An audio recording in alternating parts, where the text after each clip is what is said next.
darkest place.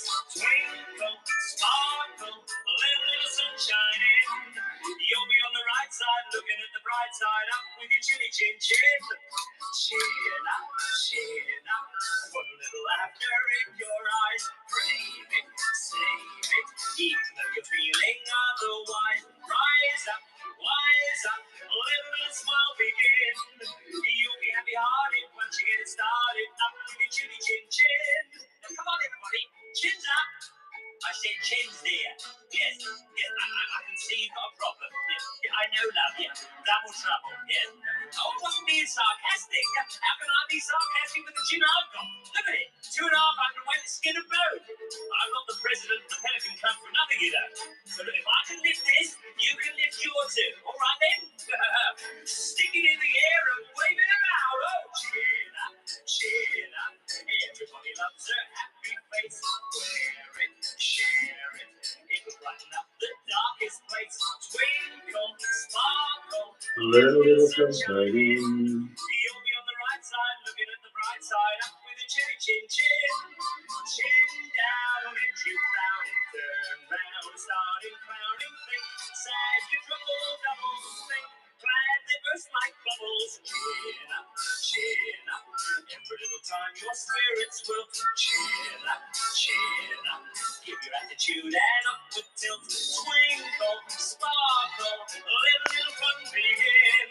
You'll be on the right side, looking at the bright side, up with a chinny chin chin. You'll be on the right side, looking at the bright side, up with your chinny chin up.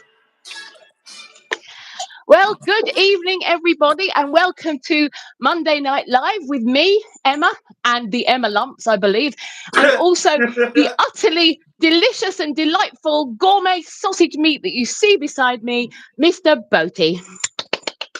Oh, And we are going to be... You? Pardon? Anyway, it's lovely to see all three of you. How are you? Oh, I'm fine, and I was just going to say we will be here for at least the next 2 hours, bringing you all the usual features, fun, frolics, topics, jingles, you name it. It's here tonight. So stick around, like, subscribe, and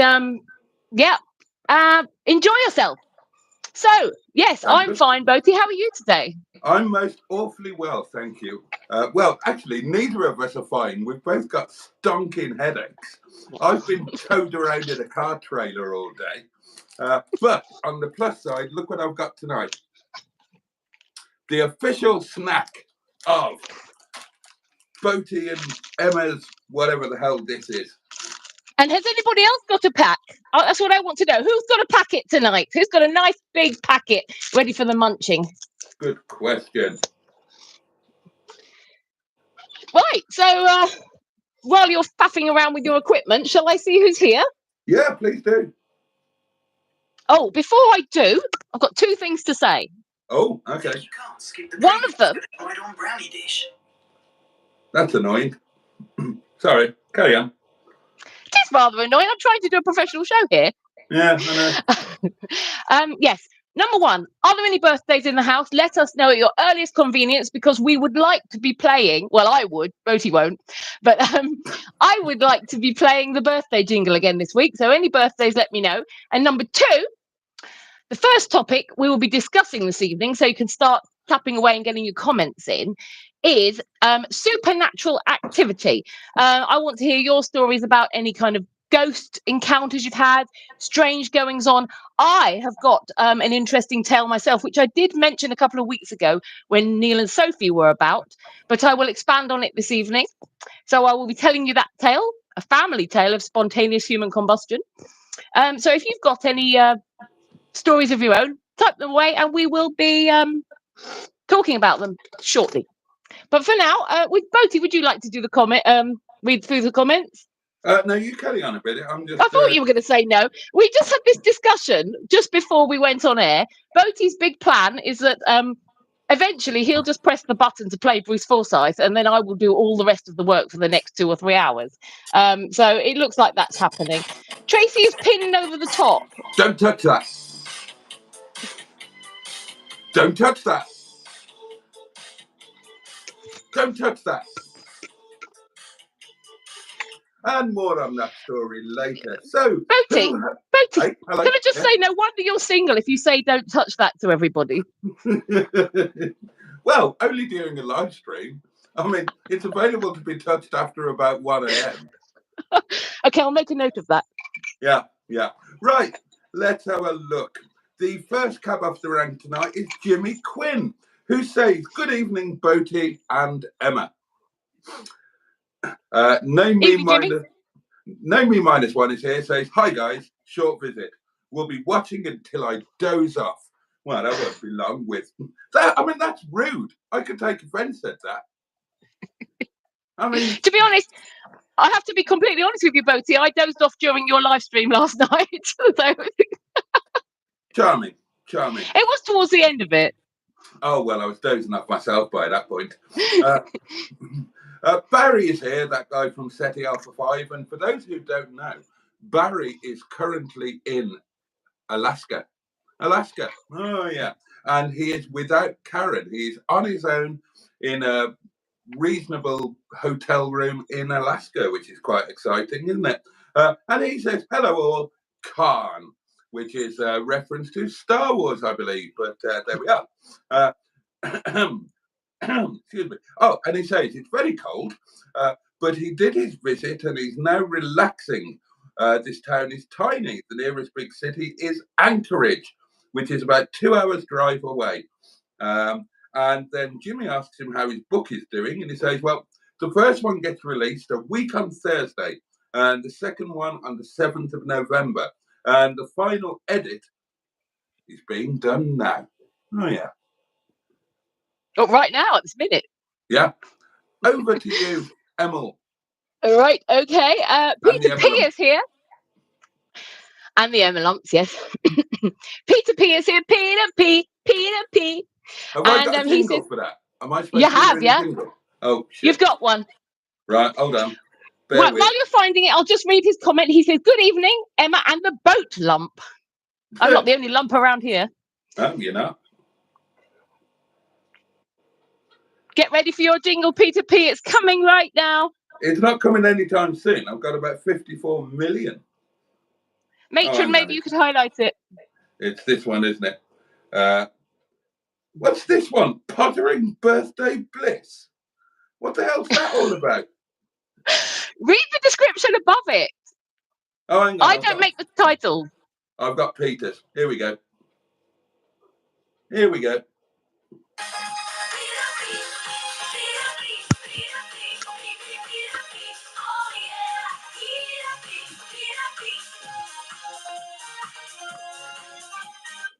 Well, that was absolutely splendid. I hope you enjoyed that as much as I did. Boaty, if you would like to line up the matrons one, I'm going to introduce her, actually. We might as well do that now. Have we got a matrons one? Yeah, so it'll be a bit... Just scroll up and above it, I'll have written, this one's for matron. So I just want to introduce matron. Got it. She is... Well, shall I introduce her first? I don't know. You tell me. You're in charge. Okay. Well, play the jingle first. Okay. The Greenwood matron, spanky, spanky, spank. Mistress Mary Huff, one.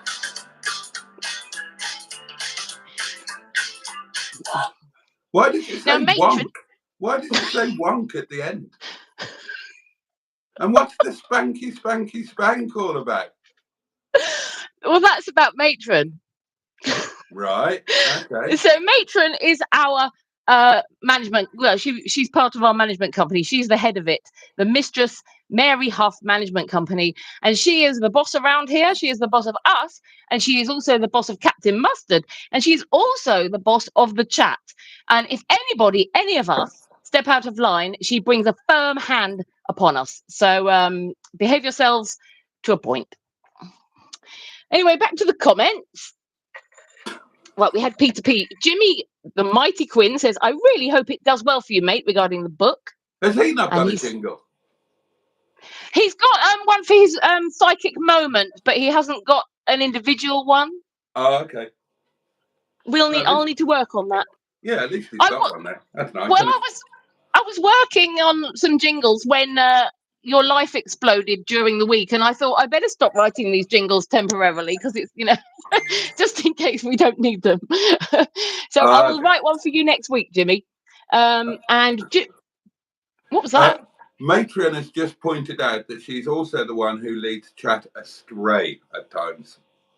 She is, and another of her roles is well, there's a few more roles. One of them is reminding Boaty to get his wine out the freezer and when Wi-Clack is. And also she points out when Boaty does his maiden wine burp. And I will point out last night, every time Boaty burped, I burped very loudly at the same time. So I'm looking forward to seeing if I can do that tonight as well. Well, that's something for us all to look forward to, isn't it? And if it does start happening, I'll have to write a jingle for it. Anyway, Jimmy F500 says, I'll sit myself down here if you don't mind. Any chance of a cup of tea and a bicky or a slice of cake? Any seats left? So it's Scampy fries or nothing, really. It is. If you haven't got Scampy fries, you've had a week to do your shopping and get Scampy fries in. You know, we haven't got any biscuit. Is it too early? What do you think, Boaty? I could really fancy one. I'll do it with you. Okay.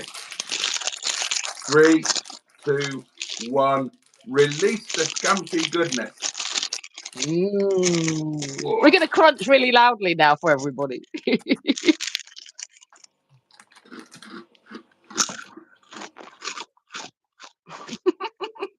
Oh.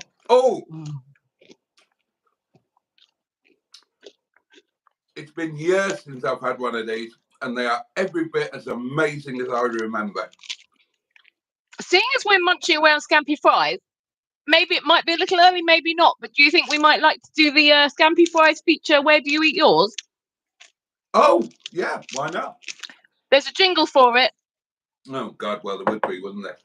While you're looking for it, I will introduce the feature. So, this feature is called Scampy Fries, Where Do You Eat Yours? And I did post something in the Facebook group, Boaty's World, asking where everybody eats theirs, and I would like photographs. And there was only one entry from me. Yeah. So, do you have the jingle ready while I get the picture up? You're not going to show them the picture. You're naked in it. I might bring in a few more viewers. Oh, that's true. Scampy fries, oh so fishy. Where do you eat yours? Yeah. I would like people to be posting on the Facebook group pictures of where they are eating their Scampy fries. And I did post something on there to ask for this, to request this, and nobody did. So I have done it myself. So here is a photograph. If you want to see the proper photograph, you will have to go and join the Boaty's World Facebook group. But this is me in the bath eating my Scampy fries. So that's the only entry this week. So if you want to be featured next week in our gallery, it's a special gallery of where you're eating your Scampy fries, then please head over to the Facebook group during the week and start posting your pictures. And I'm going to have another one. It'd be cool if we could get somebody eating them in the Houses of Parliament. You know, we could bribe somebody with our vote. Yes, that would be really good. Or maybe we could get someone like Claudia Winkleman eating them, or Jeremy Clarkson. Oh, I don't know which of those would be more arousing. Oh, I'd be torn between the two. Gosh, what a lovely thought. Oh, well, that's my dream sorted out tonight. Where did we get to in the old comments? Matron. Good evening, everyone, says Matron. Oh, Steve KG said hello as well. Don't want to miss him out. Matron says, I hope you all have your willy waving cloths and a large glass or mug of whatever liquid you fancy. I should be coming round with cake and cocktail sausages at Wi-Clack. Oh, that's something to look forward to. Chaz Brown is with us and says, good evening, Boaty from the inner scrotum. And Steve KG already has the sausage. He's come prepared. He's that type of chap. Trisha's here, the lovely Trisha. Hello, Jason and Emma. It sounds like you had fun at the yard today. Fun is one way of putting it. They're all scamping up, says Peter P. Hello, says Simone, hooked on classics. A very good evening, dear Emma and Boaty and everyone in the chat above me. And that is from Andrew Buttigeek. And I'm pretty sure I've got a thing. Ah, here it is. Andrew Buttigeek. Andrew, I'm a spotty body. I can't believe it's not Buttigeek. These jingles are the cheesiest things I've ever heard. They're cheesier than cheesy what's-it. They're But you can always cheesier than write my them. feet when I've slept in my socks for a week. But at least they're not fishy. That's great. That's great. So hello to Trisha and her other half. Barry Scrott is here. Evening all. From one live stream to another, we meet again, Simone. Oh, yeah, Simon's quiz on a Monday night, isn't it? Very good it is too. John Stooley is with us, says good evening, chat. Good evening, Boaty. And indeed, Emma. Peter P likes my new chariot. He's talking about the car trailer that I've been dragged around in today. Then there are lots of hellos. Did you get sorted in the post office or did you get mobbed by your fans, Boaty? We did get sorted in the post office. And I can actually prove it.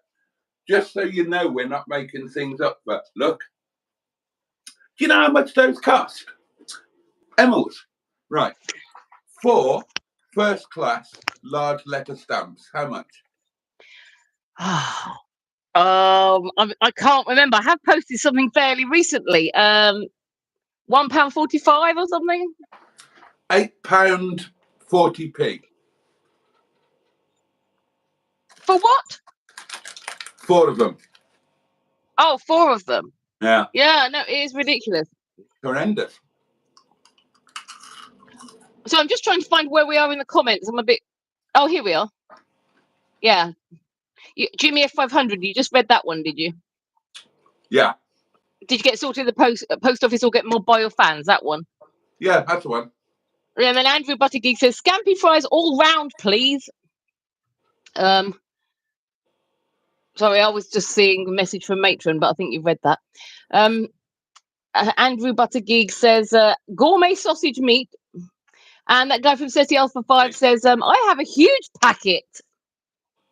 All right. To know, Barry. Show off. I hope that was Barry saying that, not Karen. Karen's not there. Oh, okay. Yeah, I remember now. Karen's at home starfishing in the bed on her own. And he says it's well stuffed.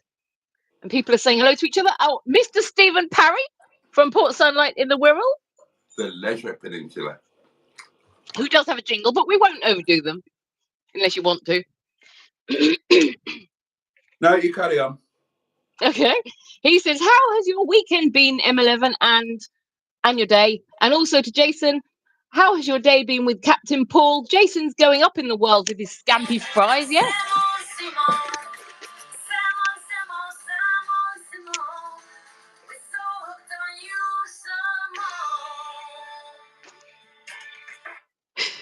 Boaty decided to just randomly sing about Simone there. Not quite sure. What? Simone came in.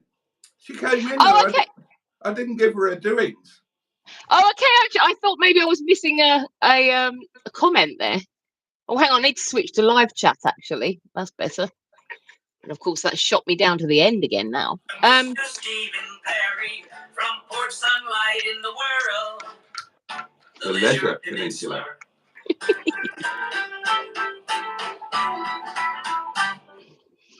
Jimmy Mighty Quinn says, "I got steak pie for tonight." And Barry says, "It's Karen's birthday today. Should we celebrate for her?" Absolutely. These jingles are going to drive you crackers, aren't they? Oh, yeah. Hang on. Where's the birthday one?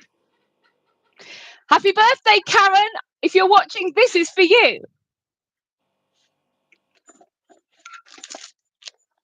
Happy birthday to you. Willie waving his due. Get your lube out. Get a boob out. Happy birthday to you. Happy birthday, Karen. Hope you're having a lovely day. And Barry Scrotter is here. He says, Boaty, has Mustard signed you off on the heavy lifting course now? I did manual labour today. I lifted heavy things. I was all manly and butch. Let's talk about Jimmy Quinn's steak pie, because I had a pie for lunch. What did you have for lunch, Emmels? I had pita bread with salad and taramasalata. No meat? Nope. I don't need meat every day. Do you not? No, not every day. Gosh, I can't imagine that. I can't imagine a day without meat. Well, I'm trying to lose weight as well, so I think, try to avoid having too much meat. Right, you are. Oh, and happy birthday to Karen from all of us. Hope many happy returns. Hope you have a lovely day without the old pot and pan being around bothering you. She's probably got the girls round. They've got a crate of Prosecco. Well, you mentioned that she might have her starfish out, so when she's got the girls round, that's probably not the best idea. I didn't exactly say that. You said something about starfish. Starfishing in the bed, like you do when you spread out when you haven't got your partner in there next to you. Oh, right. I misheard, sorry. Now, on to the topic. Steve KG. Karen's girls' night in would be amazing because they'd have booze, presumably, Lady Petrol. They'd have snacks, can of peas or can of beans or cans of something. And then they'd have enormous handguns just thrown in the middle of the room. God almighty. Oh, dear. Women with guns, it's... Anyway, there we are. I'm just turning your volume up slightly. It's better. I need to hear your voice flowing into my ear. Okay. Andrew doesn't know if Scampy fries can be made available down under. Emmels, can you get Scampy fries down under? I don't know. You've never tried? No, because if I put Scampy fries down under, it might make everything very fishy. Is that a bad thing? Well, yes. Could you carry a Scampy fry in your bum crack without crushing it? Yes. Oh, well Could done. you? Well, there's only one way to find out. Live on air. I'll be back in a minute. Right, while he's doing that, I will read some comments. We need evidence, though, Boaty. Yeah. No cheating. No cheating. John Stoodley says, yes, Barry, mate, hope you're well. And Andrew Buttigieg says, happy birthday to Karen. That was quick. Happy birthday, Karen. All right, Steve KG is going now on to the first topic about paranormal activity. Supernatural activity. He says, too much to mention, but had a poltergeist in my bedroom when I was a kid and also got pinched by something. Lol. Oh. Barry says, I'm fine. John, just freaking cold. Jenny Mighty Quinn says, nice to see your puppies tonight, Emma. If we're on about the Emma lumps, they're not any more vibrant and active than they usually are they? And Mr. Stephen Parry from Port Starlight in the Wirral, the Leisure Peninsula, says, sorry, tell me off. I should say, how's the boss, Miss Greenwood? She's replying. Rachel has replied, I am well, thank you. Which is a short answer for her, actually. I didn't expect it to be so short. And John Stoodley says, Boaty, did you enjoy the video I sent to you on Messenger? It's funny. I haven't had a chance yet. I got up a lot earlier than I wanted to.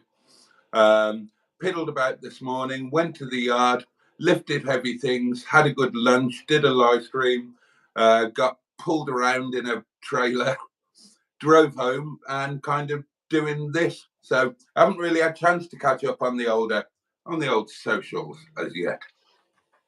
But I'm sure I will enjoy it. And Barry says, yes, I have the final manuscript on my laptop. I'm editing as I'm watching.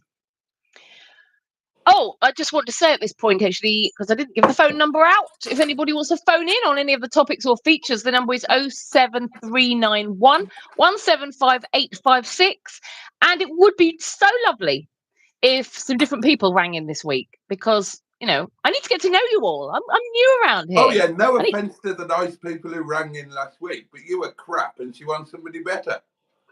No, I didn't mean that, but it is often the same sort of people who ring in, the same people. And it would be lovely to hear from some people who I've not heard of before. I wasn't being mean to anybody. Don't put words in my mouth, Boaty. Okay.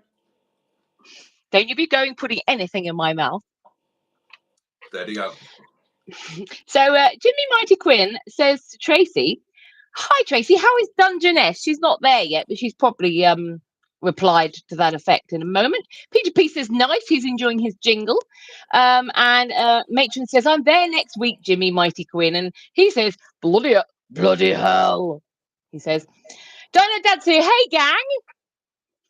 He says, and Barry says, "I thought Dungeness was a nuclear power station." It is. It is. Tracy's going there on holiday because she's like that.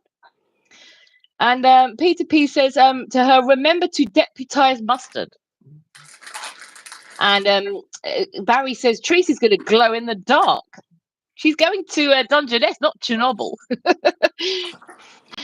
And everyone's saying hi to each other. Chaz Brown is here. He says, "Ooh, matron." And Steve KG matron, says, take them away. Thank you, Tracy. I'm reading the comments ahead. So I figure if you're doing the comments there, I can read ahead. And if there's something really important, I can butt in. And there was something really important. It was matron telling me to freeze my wine. So that's what I'm doing. I'm glad that you've got your priorities sorted. Oh, yeah. But bugger the viewers. Steve KG says we should get, or somebody should get fishy together. Matron was enjoying the ASMR crunching when we opened our Scampy. Dino Dad says get the Scampy out. And people are saying hello to each other again. They're absolutely delicious. They were bloody expensive, though. How much did you pay for yours? Oh, I think I've still got a packet from before, but it was, oh my goodness, I can't remember. I've had them a couple of weeks, and it was a bag that was mixed with bacon fries. So there were 3 Scampy fries, 3 bacon fries. Yeah, that's what I've got. That's what I bought them this morning. I actually went out of my way this morning to go somewhere that I knew would sell them. So I went a long way to the yard this morning just so I could buy some. And they're absolutely wonderful. But what do I do with the bacon fries? I tell you what you do with the bacon fries. You hold on to them. Oh, do you like them? Yeah. Is that okay? Will you allow me? Yeah. You can have a. I'll put a snack drawer in the guest suite. Good boy. Oh, in fact, I like my bedding you've picked out for me from the Caravan. Yeah. Well, that may not make it to your bed. Because I just before I did this, I didn't measure it exactly. I'm not measuring man. I'm not an expert. But I sort of offered it up because I didn't know if it was a single, double, or a king size. Now, if it's a double, it's going in the guest suite.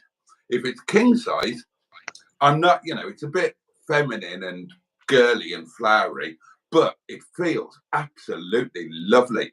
So if it's king size, it's going in the master bedroom. And fair enough, yeah. It looks like it could be king size. So does it not say on the packet? Hey? Does it not say on the packet? I'll have a look. No, it just says Scampy flavour fries, Scampy and lemon flavour cereal snack. On the duvet packet? No, it didn't. It just said that it was available as single with 1 pillowcase, double with 2 pillowcases, or king size also with 2 pillowcases. And as I opened it, I saw that there were 2 pillowcases, so I thought, well, winner. It's going to go on one of the beds, and it feels really nice. It's, I think it's really expensive. It feels like really good quality. Absolutely. Shall I show them? Yeah, I think you should show everybody because I thought it looked really nice. I'm really disappointed I might not come now. Right, you keep talking to them. I'll go and get a pillowcase. Right, I shall just say hello to Two String Productions. Hi, Andy. He says, I do like those Scampy fries. Also the cheese ones that aren't made now. Cheese fries? Really? Okay, well, hello, Andy. I hope you've had a really good day. I hope you're having a lovely evening. Ross is saying hi to Barry. Jimmy Quinn says, Boaty, don't lose any more teeth, presumably implying that if you lose teeth, you won't be able to eat the Scampy fries. I've got a few missing too. I struggle a bit. And Tracy's saying hello to people. Steve KG says, I don't eat them. I mainly eat a carnivore diet. And Steve KG says, I'll get some just to do that. Here we go. Here's the lovely bedding. It's really nice. I like the pattern. And then on the reverse, it's a bit kind of 1960s. Well, might I suggest that if it has to go on your bed, we have to swap beds. I want the luxury bedding. It feels lovely. It feels and really nice quality. For those who don't know, we found this brand new in the packet in our caravan earlier today, and I brought it home. How long have you had that caravan and not noticed there's a luxury duvet set in there? God, how long is it? Well, it was not winter just gone, the winter before, so we've had it about 1.5 years. Right, and you haven't noticed there's a luxury duvet set hanging around. Well, anyway, it's always... We must have noticed it, but you know, there was a lot of stuff in that caravan. There's a television and all sorts of other things. There's a lavatory that we're going to give away as a prize. I suppose if you only ever go there to have lunch, then you're not going to notice that there's duvet sets and things hanging around and spare toilets. This is a bonus, isn't it? I mean, I was thinking about putting the toilet in my bedroom so I could have an ensuite. I could put it by the window, and that way I could have a nice view while I'm going about my dirty business. And when the tour bus comes around, the open top tour bus, nobody will see my little tinkle like they did the last time. They'll just see me on the lavatory. Oh, hello. Can you turn the light back on, please? Thank you. Somebody put a shilling in the meter. I like the way I just speak to the light to go back on and it goes back on. Yes, that's quite funny actually. I've just seen what I look like in the dark. That was kind of spooky. It goes with the Paranormal Activity I was just feature, about actually. to say, what's that Paranormal Activity? That was planned. That was completely planned. It was part of the show. But I was going to say that Tracy and I often discuss that when we stay in a caravan, one of the things we really love is to have a poo, with the window open. Because it's such a, to sit by a window and have the window open in a caravan, look out at, the view is great. I highly recommend it. Right, I'll give it a go. Can you not do that at home? No, not the way my toilet is positioned and the room it's in, no. So do you not have a window? There is a window, but the window is, trying to think, I can't remember what my bathroom looks like. Where's the window? God. Oh, yeah, the window is, when you're sitting on the toilet, the window is up here behind you. It's not the same. You can't look out at a view. And also, if you don't know where to put that toilet, you could put it into my bedroom. If I'm not having the duvet set, at least let me have the toilet. It could go in the walk-in cupboard, I suppose. It could go in that cupboard behind you. Hey? Put it in. Is that a cupboard behind you? That's my place of many important things. Well, it could go in there because it's a very important thing, isn't it? The toilet. Well, so I could have a downstairs lavatory. Oh, I suppose. Yeah. Brilliant idea. I'd have to move things. I'd have to move all of my big boys' tools. Oh, your big boys' tools. And my tumble dryer. And your parents. And my downstairs Hoover. I bet you don't keep your parents in there like Tracy does. No, my parents are in the guest suite. Oh, great.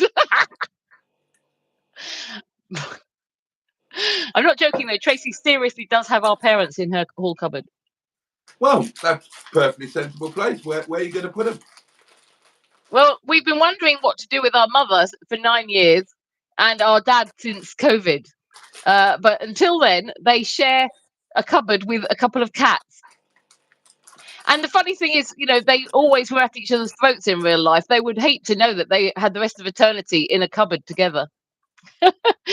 Anyway, moving on. I'm sure there's lots of comments to be reading here. Peter P says, if only I could get hold of the Jeffin thing, Scampy fried. Jimmy, the Mighty Quinn, says, it looks like Boaty in the bath. What looks like Boaty in the bath? Picture of you. Does it? And Barry Scotty says, can I just send in a pic with an oven chip in each nostril? Yeah, you can. In fact, you know what, Barry? If you do that, if you had done that, you could have been in line for the John Stoodley Award. If you'd done that. So you can do that. Which actually brings us on to the John Stoodley Award. Do you want to do that, Boaty, now? Well, Matron would like to point out that she doesn't have a toilet window. No, she doesn't. Oh, my goodness. I visited her and her family, who also don't have toilet windows, the other day. Can't remember what day it was. And it's a nightmare because I suffer from a condition which means that, when you have to go, you have to go. So I'm warning you about that, Boaty, by the way. Yeah. Have you got a window in your bathroom? Yes. Good, that's all right. Anyway. Several? Is it in the penthouse? No, it's just got multiple windows. Blimey, how big is it? Is it outside? Is it a caravan? No, it's not that. Well, it's got one window thing, but it's got a little window at the top and then a big window. It's got a top window that, goes that way. This is perfect. It's got a big old swingy out window. That's great, because then you can really let a breeze blow through and get rid of all the pooticle. And you can throw things on people's heads as they walk down the private lane at the back. But yes, I visited, and I had to do my doings, and there's no way to air it, and that's so embarrassing. It is a frustration. So are we going to do the John Stoodley Award? Oh, right, yeah. Do I need to do a jingle? Yeah, please. And I'll just show a lovely picture of the John Stoodley Award. Look what you could win. If you enter the John Stoodley Award, you could actually win the John Stoodley Award, which looks like this. And why would you not want to win that?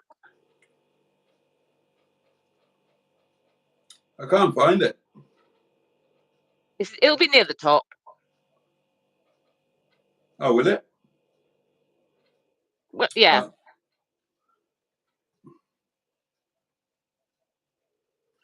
Happy birthday. Week of the week. Wi-Clack. Right. Let's have a look. Confessions. The Caravan waltz. I'll find it for you. Oh, is it the I've got it. The Stoodley Shuffle. Here you go. Stoodley, Stoodley, Stoodley, Stoodley, Stoodley, Stoodley. It's the John Stoodley Award. Stoodley, Stoodley, Stoodley, Stoodley. Lovely. Fantastic. Thank you for that jingle, Boaty. My pleasure. And right, so the winner of the John Stoodley Award this week, I will tell you the story before I announce who it is. It is somebody who says, "Look away, squeamish folks. Having followed mustard in the kitchen cooking live, I forgot to keep the digits away from the coriander while chopping. I'll put this in the manky category. P.S. is all good now, back to normal." And the winner of the John Stoodley Award this week is Ross! Dino Dad. Stoodley, Stoodley, Stoodley, Stoodley, Stoodley, Stoodley. It's the John Stoodley Award. Stoodley, Stoodley, Stoodley, Stoodley. Absolutely fucking seamless this is. Honestly, if we keep this up, we could have our own hospital radio show. Congratulations, Ross, on the brilliant achievement this week. I Well hope done, you're really Russ. proud. The first time you've won an award, I believe. Well done And on nearly cutting your finger off when you were just trying to chop a bit of coriander. I think he need did to it on teach you purpose. people how to use a knife. Well, I think actually he may have done it on purpose so that he might win an award this week, and I don't blame him. But yeah, stick around for another award in a little while. Look, people, look. When you cut, you can't see my hand there. Never have your fingers out like that. Never do that. You curl your fingers in like that, and then the knife goes against that part of your fingers. So you literally cannot cut yourself, and you can chop with your eyes shut. Well, there we go. That's Boaty's cookery tip of the week, which we don't have a jingle for because it didn't exist before now. I'll read a few more comments and then I'll tell you my spontaneous human combustion story. Okay. Because I'm conscious that the time is flying on. It's going to be Wi-Clack news soon. And then we'll be on to the next topic, and we haven't got through any of these. So right. Yeah, and I would like to weigh in on this as well. Okay, I'll read a few more comments because I feel like we're neglecting the audience. But then, yeah, we'll get on with our ghostly stories. So Peter P says, embrace the cheese, Boaty. And Dan Smith says, evening, Boaty, Emma and chat. Hope you're all well. We are quite well, but we both had headaches. Mine's cleared up with some paracetamol. And Steve KG says £320, and then he says £2.10 each. Wow, regarding Scampy fries. Peter P says, Barry Squatter, where would you stick the fish finger? And Dino Dad says, bloody hell, is the king personally delivering them? Regarding again the Scampy fries and the postage stamps. People are amazed at the price of the postage stamp. I was bloody amazed. I'm going to ask you to take over because my chat box has done what it usually does. Oh, right. Okay. Except I found it now, but hey. Steve KG really wishes that you could still get Texan bars, whatever they are. Two Strings says, hi, Jimmy. Happy birthday, Karen, says Steve KG and Peter P. Get a boob out, says Steve KG, incredulously. And he does right to be incredulous. Barry says, as long as she doesn't have Dwayne Johnson or Jason Momoa over, it'll be fine. I've got no idea who those people are. Simone says, as long as it's not a chocolate starfish, there are no carbs in meat, says Ross. Look at the skinny reverend. Exactly. Figure like a finely tuned racing snake. Doesn't happen by accident, darlings. Doesn't happen by accident. I've been on a carnivore diet since the 8th of January, and I've lost over 3 stone, says Steve. Well done you. And wow, that's brilliant, says Russ. A fishy bum crack, says Andrew. Good evening, Beauty and the Beast, says Pingu Concord. How's your Scampy frying tonight? I'm loving my Scampy fries. I am all over them. And I'm wondering whether it would be morally wrong to have another packet during the second half. Oh, yeah. Well, that's just going to upset me because I'll have run out by then. Yeah, but I haven't had any with wine. Well, I've got two left. I'll save them. I won't eat them now. And I'll have those with wines in the second half. Salutation. Oh, that's aimed at Matron. I've tried calling, says Buddy, but I can't get a connection from the USA. Pingu's all good, but he's tired from a busy weekend. Oh, and just in case you want to know, of course I want to know, Steve. Dinner tonight was sirloin and a pack of bacon. Bloody hell. That's a lot of meat. Hell. It is a lot of weight, isn't it? Simone is making a cuppa and she's still not feeling right. Crush the bacon one, says Steve, and sprinkle over a lasagna like I would ever eat a lasagna. It's cheese, isn't it? Would you not? No, it's got cheese in it. Oh, okay. Would you not make a version without cheese? No, because why would you? It's got aubergine in it as well, hasn't it? No, you're thinking of moussaka. Oh, right. What's lasagna got then? Oh, it's beef, isn't it? Yeah, it's very much like a ragu type of thing that you'd make in a bolognese. But yeah, it is layered between sheets of pasta. But then, yeah, there is a cheesy sauce. But you could probably change the cheesy sauce to be like a white sauce with some other, herbs and things in it, and do a sort of your own version. I Yeah, would imagine. I think I'll just pass, actually. Matron paid 80p, and that is 16 shillings. Matron paid 16 shillings for the smallest pack of Scampy fries the other day. Jeez. Oh, jeez, indeed. Bedding with a Scampy fries motive, says Peter P. I shared some cheesy moments with a girl I fancied in the 1980s, says Steve KG. Two Strings nearly started the carnivore diet, but missed out some non-carny elements. Maybe another day. Mr. Stephen Paddy from Port Sunlight in the Wirral, the Leisure Peninsula, is wondering whether the old bedding smells a bit musty, having been left in the caravan. But I wondered that. No, it doesn't actually, because it was in a sealed packet, a sealed plastic packet.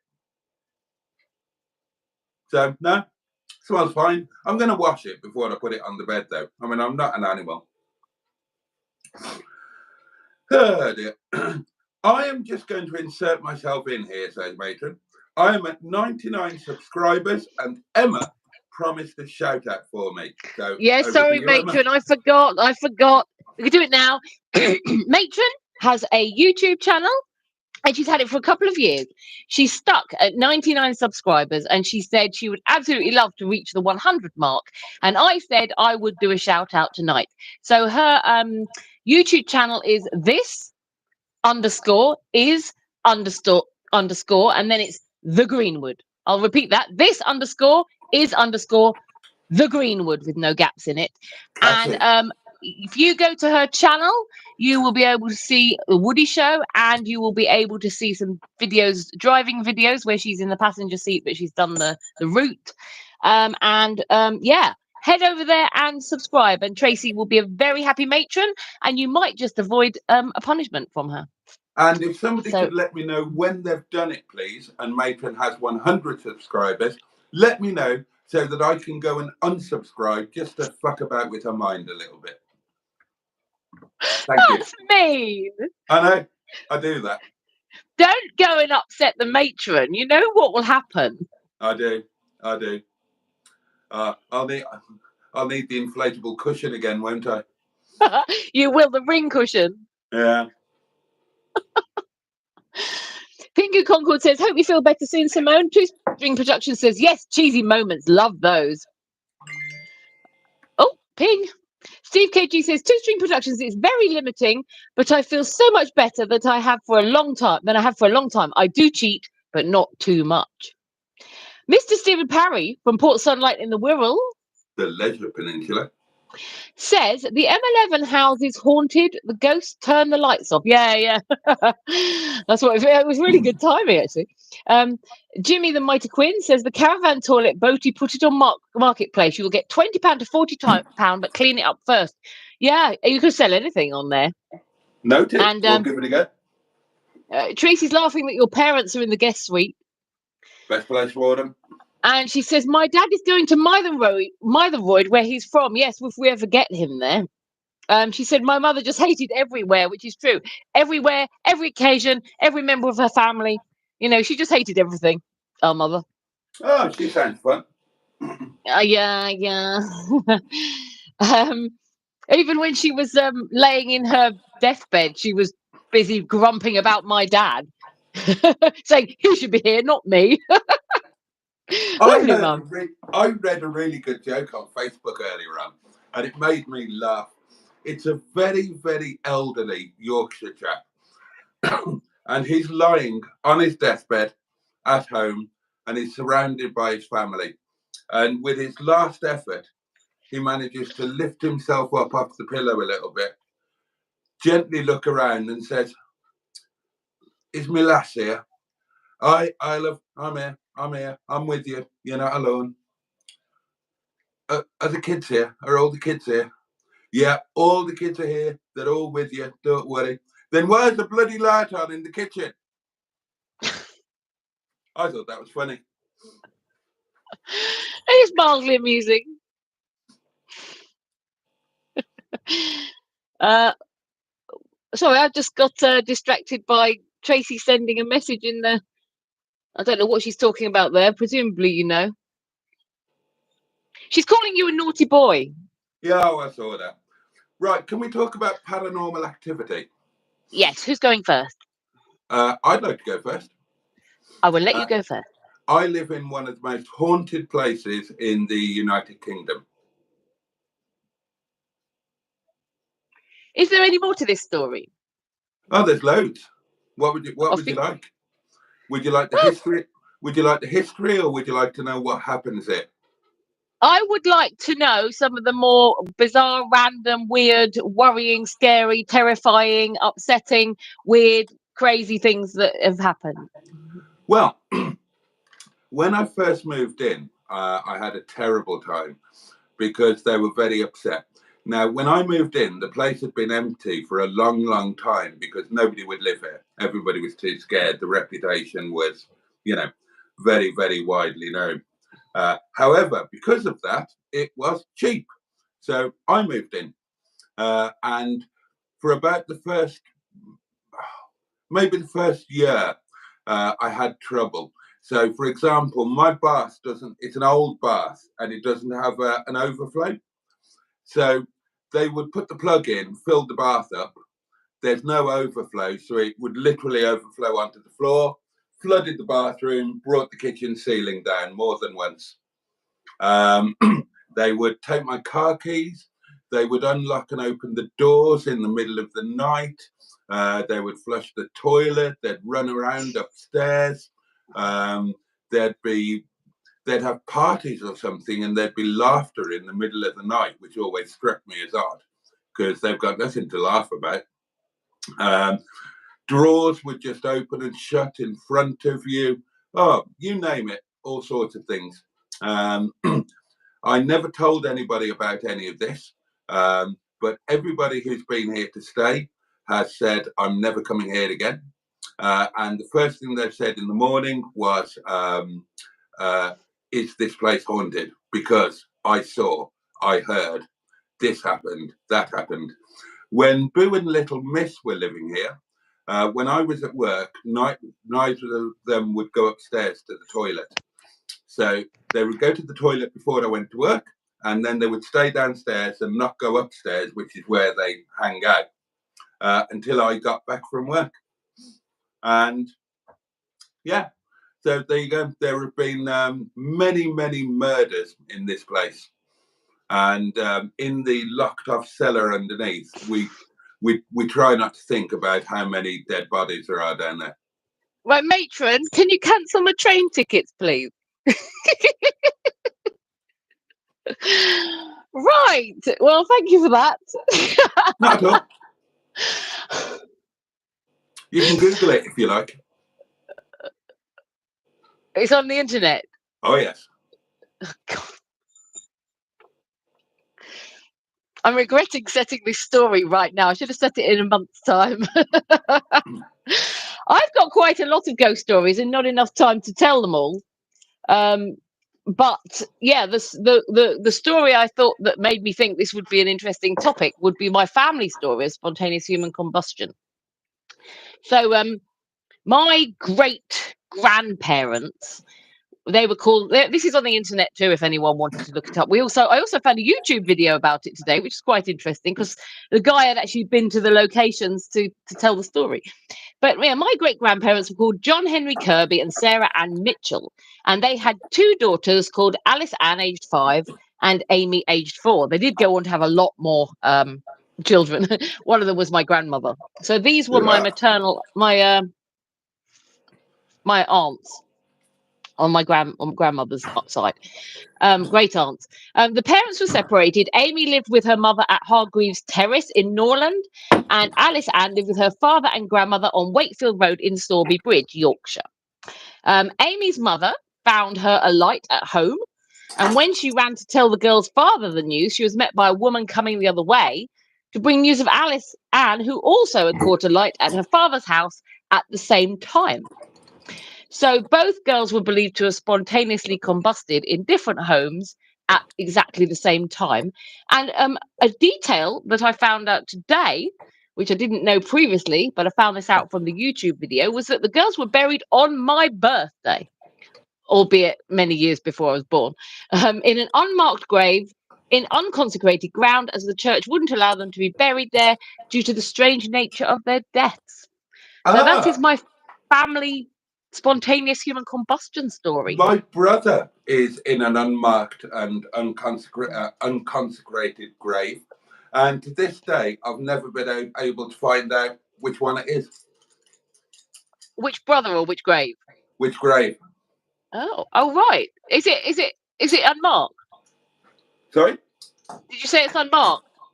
It's unmarked, yeah. So is there like something there though to say that there are people buried there? Well, it's a graveyard, so that's kind of a given. No, I didn't know if you're buried in an unmarked grave. I didn't know if it just meant you're just under the ground, but there's nothing marking where the coffin is. No, there's nothing marking where the coffin is. It's in a graveyard, but it's in a particular area of the graveyard that's for people who, for whatever reason, weren't allowed to be have a proper burial.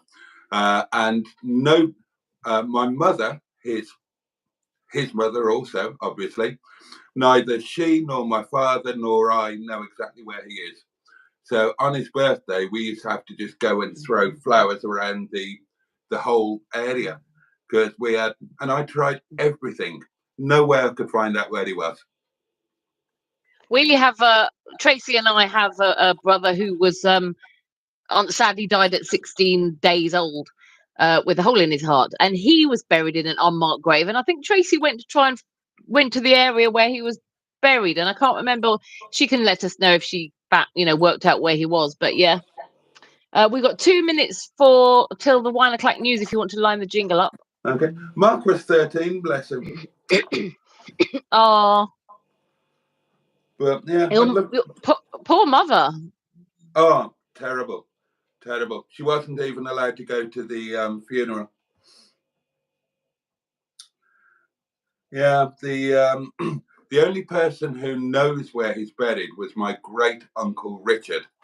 But unfortunately, he was the family paedophile. Yeah. And my mother was given to him at a very young age by the village on the basis that if he had her, then the rest of the village thought he might leave their children alone. And then, of course, when Mum became a bit too old, he just moved on to her children. Lovely guy. So he knew, but he would never divulge, and it died with him. The old sod lived until he was about 96, and everybody celebrated his life when he died. And that's so unfair when there's other people in your family that were dying at such a young age, that the unpleasant one should live to such an old age. I know. Sucks, doesn't it? What am I looking for? Oh, the Wi-Clack news. Wi-Clack news. I hope you haven't frozen your wine. No, checked it. It's fine. Don't worry. Oh, got it. What time is it? Oh. We're literally seconds away from it. Shall I just play it at 11 o'clock? You might as well. Oh, well, yeah, that's the idea. All right. Okay. And shall we just sit here quietly until it's literally going to be any second. There we go now. The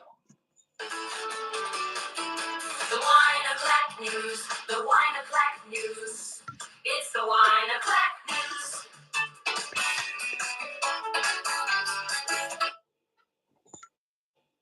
Am I safe this week, or are you going to repeatedly play it? No, you're safe. Your hand looks a bit too close to it for my liking. You're supposed to get up. There we go. Good boy. I shall read the news. The Wi-Clack news. The Wi-Clack news. It's the Wi-Clack news.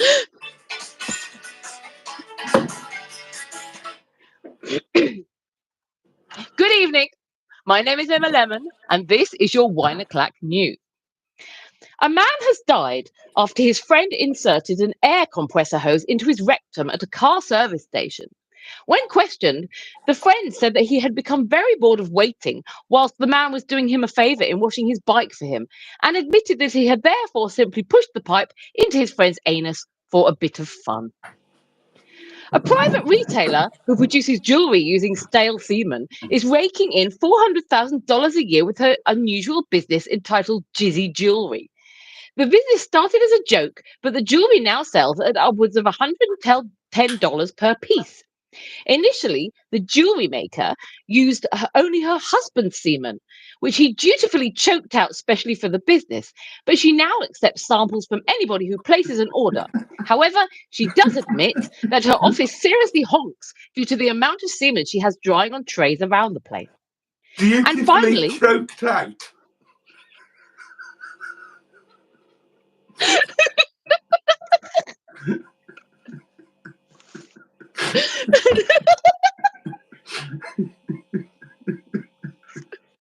Did you write that, or was that in the article?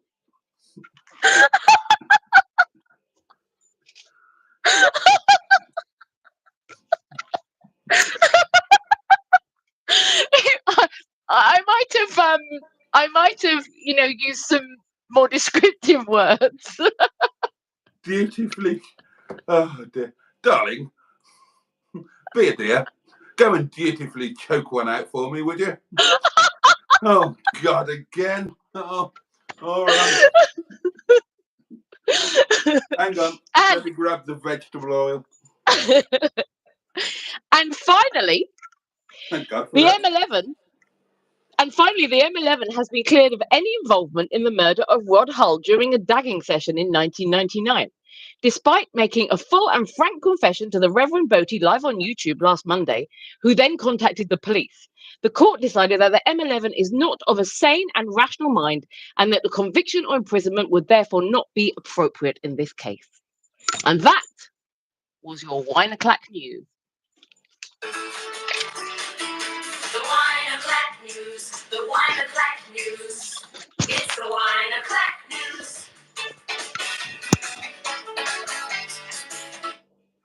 Ah, wonderful. Can we get back to some comments? You and do that. introduce the subject for the next what's it? Well, shall I do? I'll do that now so people can get chatting. Yes, the next topic is not the Wi-Clack news, even though Boaty insists on repeatedly playing it. We've had that.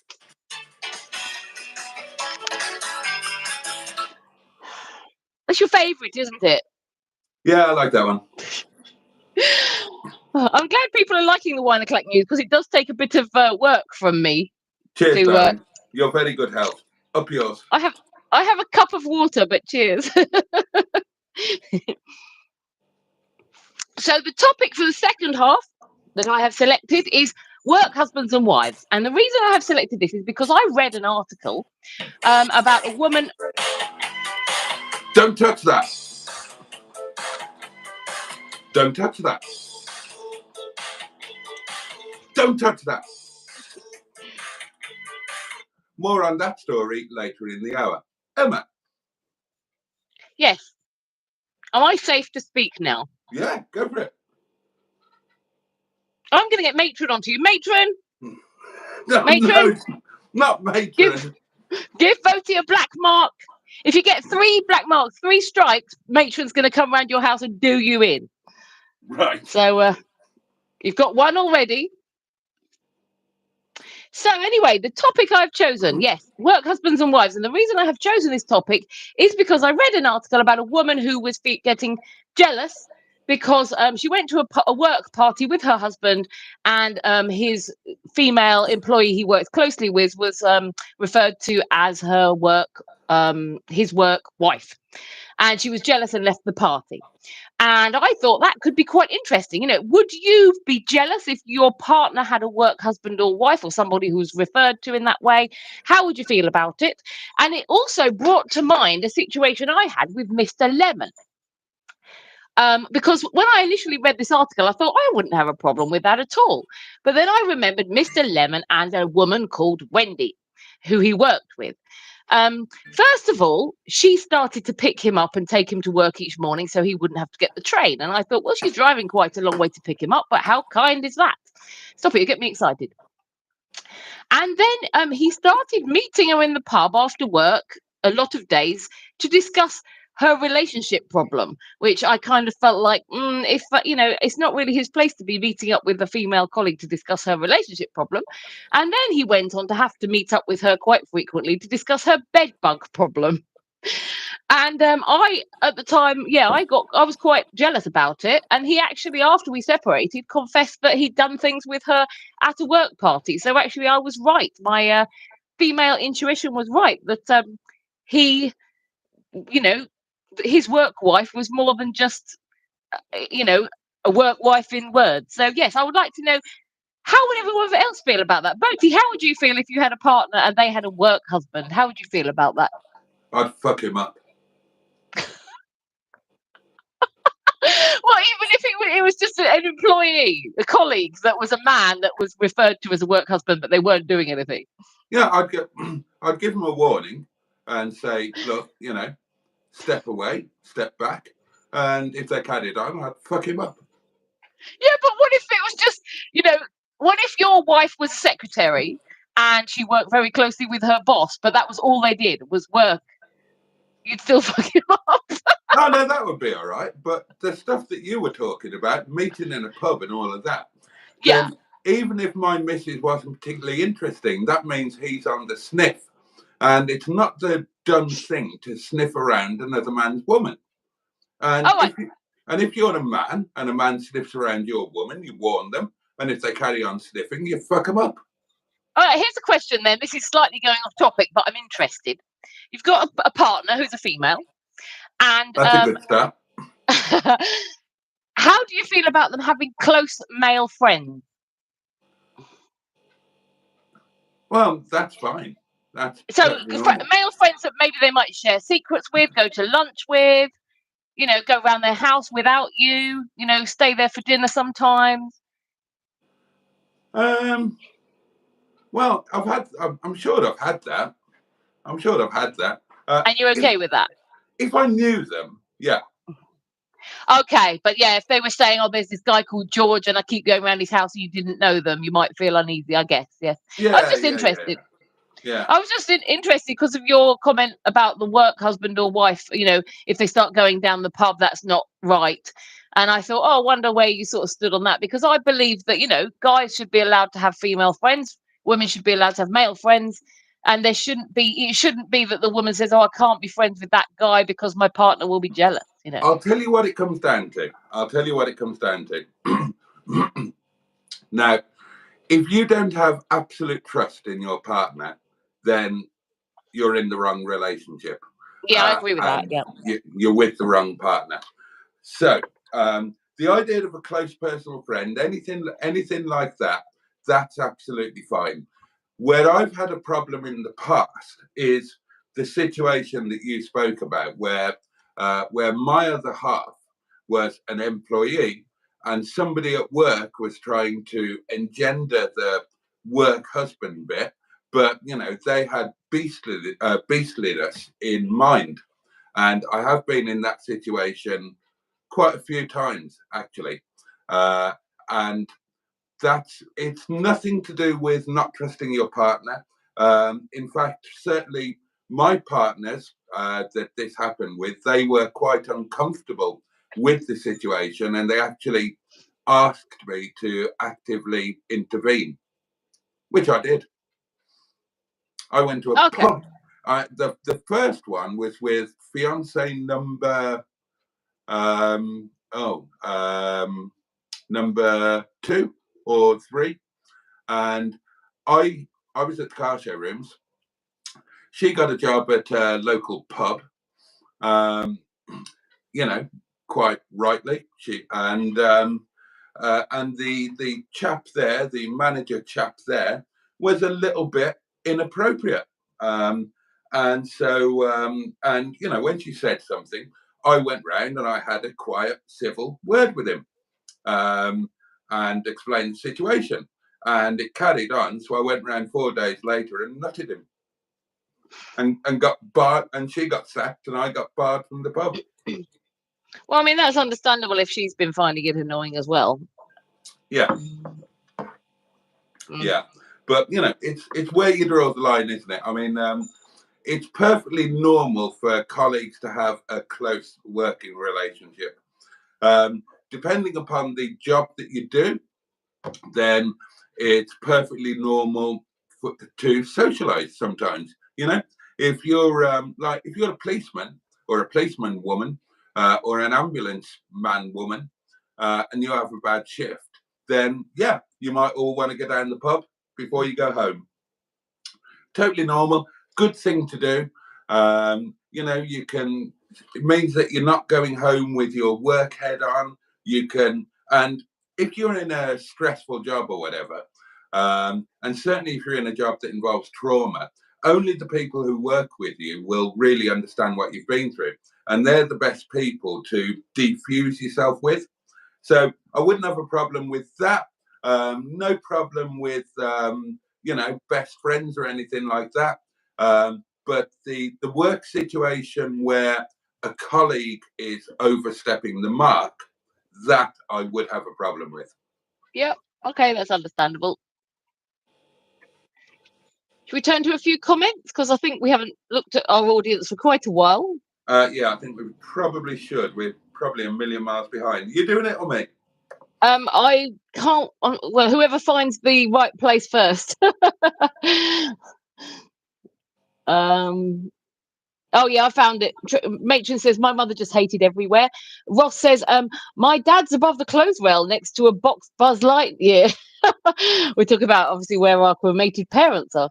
Hopefully they're cremated and he's not just like standing up there. Simone says I can't remember what Scampy fries taste like. They taste quite tasty, Simone. Scampy, I think. Scampi and lemon, I think. Yeah. Not Emma Lemon. And Two String Productions.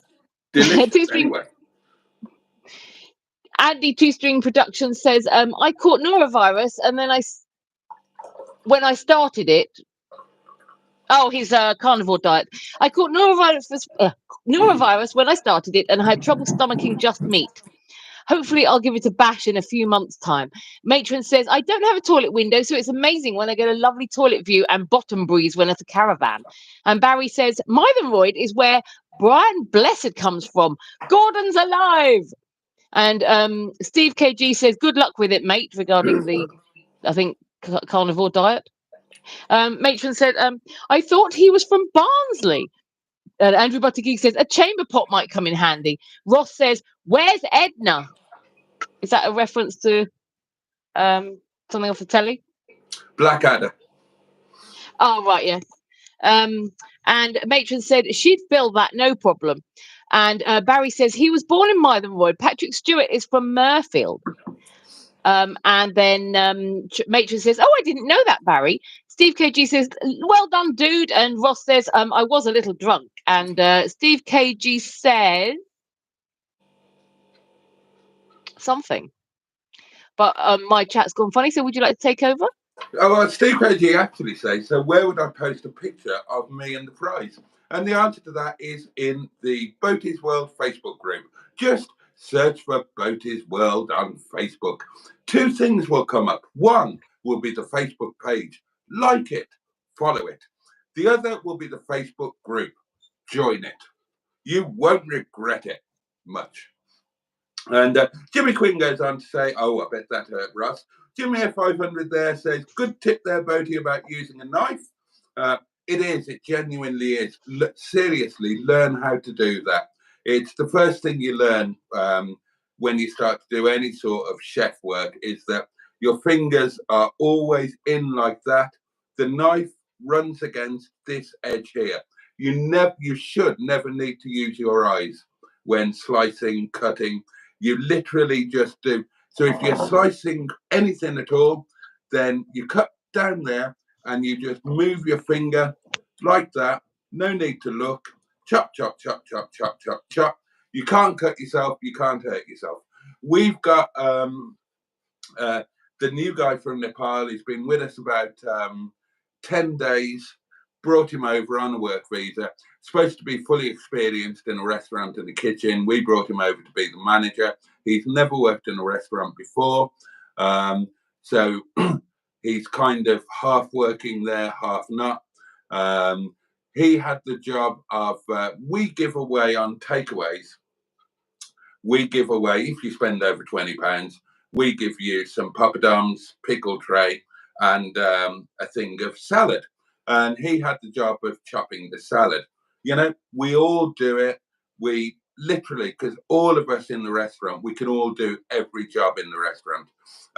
I can work on the stove. I can work on the tandoor.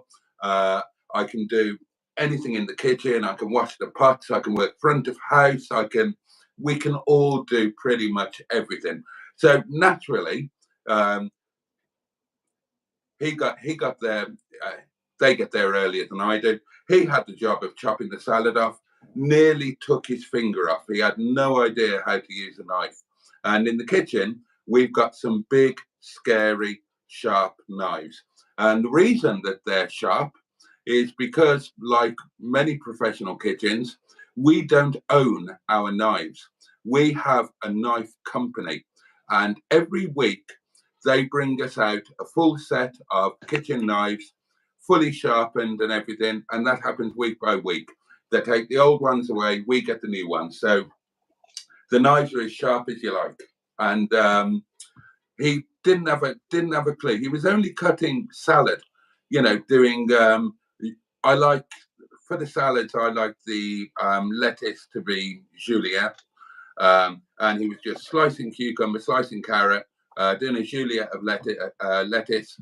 And this finger here, really, really nasty cut. Really nasty cut. Half through the nail. He's been in agony ever since. And just because he didn't, so always like that, like that, like that.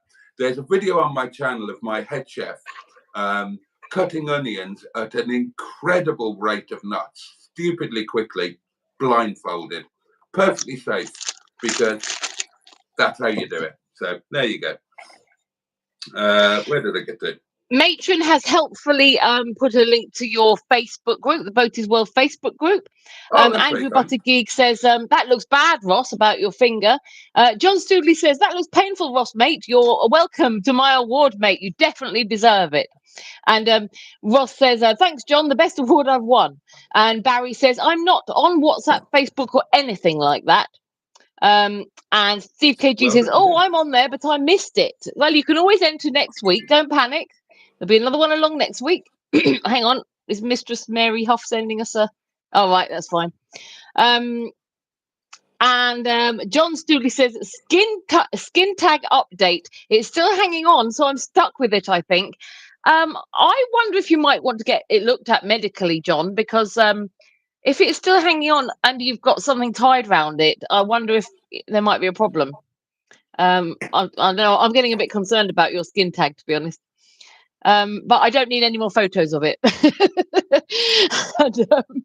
So I'll pass on them. But yeah, get it looked at. And yeah, John Studley also says, Emma, you're only a few away from me now on your channel subs. Am I? Oh, great. I know, yeah, Emma Lemon has got 70 something, but Disinterested Car Girl has only got something like 32 or 33, although the video has got something like 360 views, which is quite nice. So if anybody would like to subscribe to either of my channels, I'm Emma Lemon X, and I'm also Disinterested Car Girl. And I'll ask Boaty to put the links underneath this week, because the last couple of weeks he hasn't. And you know, perfectly true. Yeah, it's completely useless. And I'm Boaty by the World, and my channel is Boaty's World. It's not very good, to be honest. You're Boaty by the World, you said. yeah. Planet Boaty. I know. Well, you're already watching that, so you must know about that one already. Jimmy Quinn says, Tracy got 99 subs, but 32 are mine. Pingu Concord says, Miss Lemon, are you planning to do another car video soon? I am, Pingu, but I'm a bit stuck with what to do. I've got a few ideas, but it's just whether I could do them as, if I'm happy with them. I have got a car show to go to at the end of June, quite a big one, which I went to last year, actually, because I took little Lemon there and he's crazy about cars. So I'm definitely going to go to that one. But I've got some other ideas as well, but it just, I can't just sort of walk down the street and start filming people's cars. I need to have stuff to film.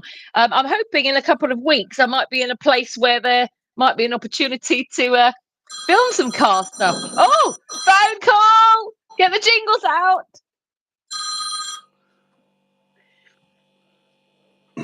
Good evening, caller. You are live. Oh, is that right? Yes, indeed. And thank you for calling. How are you tonight? Well, quite well, actually. Grand. That is Boaty, isn't it? That's right, and it's a joy to speak to you. Right. Boaty's crevice. That's right, yes.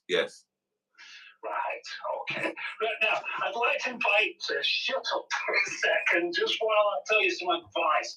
Would you like some advice from me tonight, Mr. Boaty? Well, you told me to shut up, so I can't answer you. Yes, I would, Mustard. I would. Who's that? I would like you to give him some advice.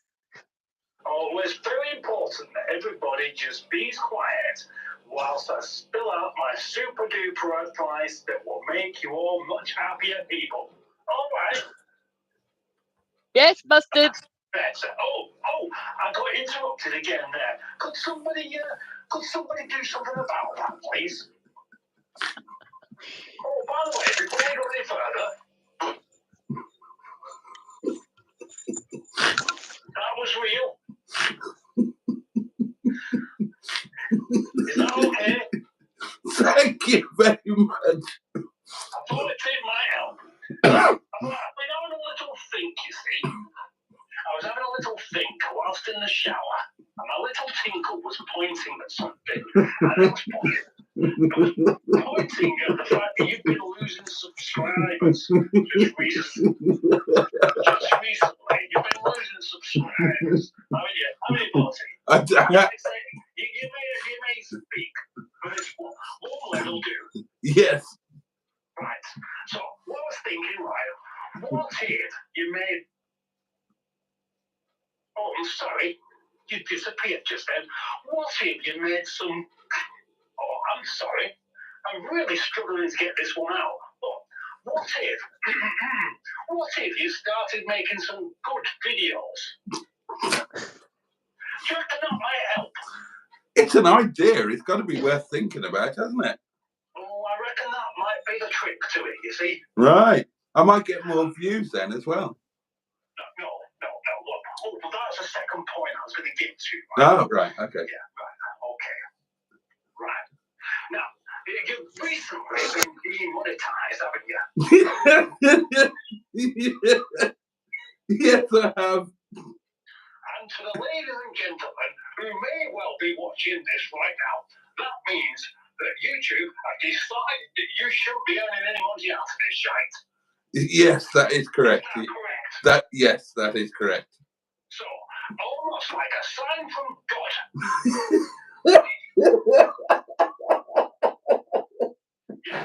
You know what I mean, don't you? You know what I'm going to say?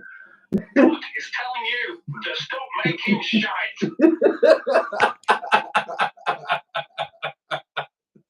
Does that sound right to you? Well, does God work for YouTube? Well, yeah. Yeah. I know that. It's everywhere. God invented YouTube. Right. Now, one last thing before I go, right? Oh, good. Yeah. Are you ready for this? I think so. Right. Now, have you still been having the old toothache issue? Oh, God. Oh, no, Jesus. Yeah, I'm in agony tonight. Yeah. Right. So, I've just been thinking that maybe... I'm dreading this. I'm dreading this. Talk about all the time. What's he called again? The what, sorry? Oh, hang on, one second. Oh, Right. What's he called again? That gut that you're always talking about. oh, the FSM. The FSM. Yeah. Right. Have you not considered that maybe he you think you're a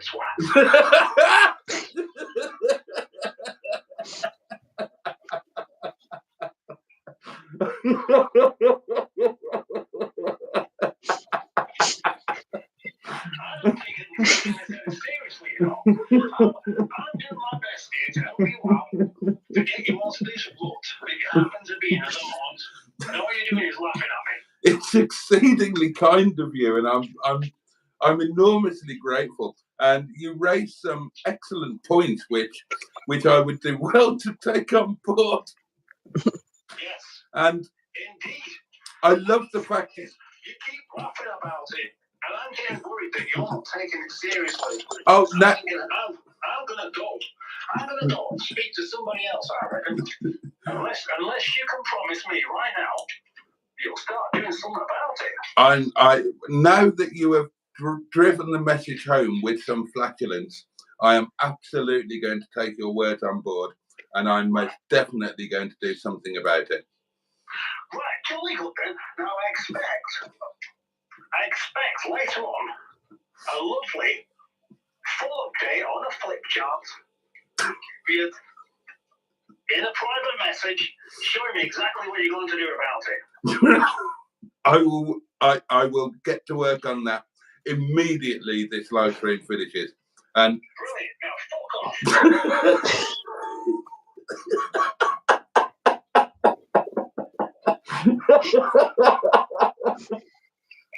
fuck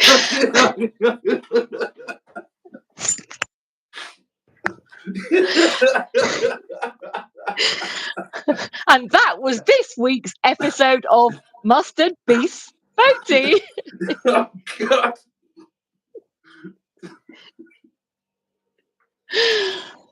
Right, while he is recovering, I shall read some comments. Dino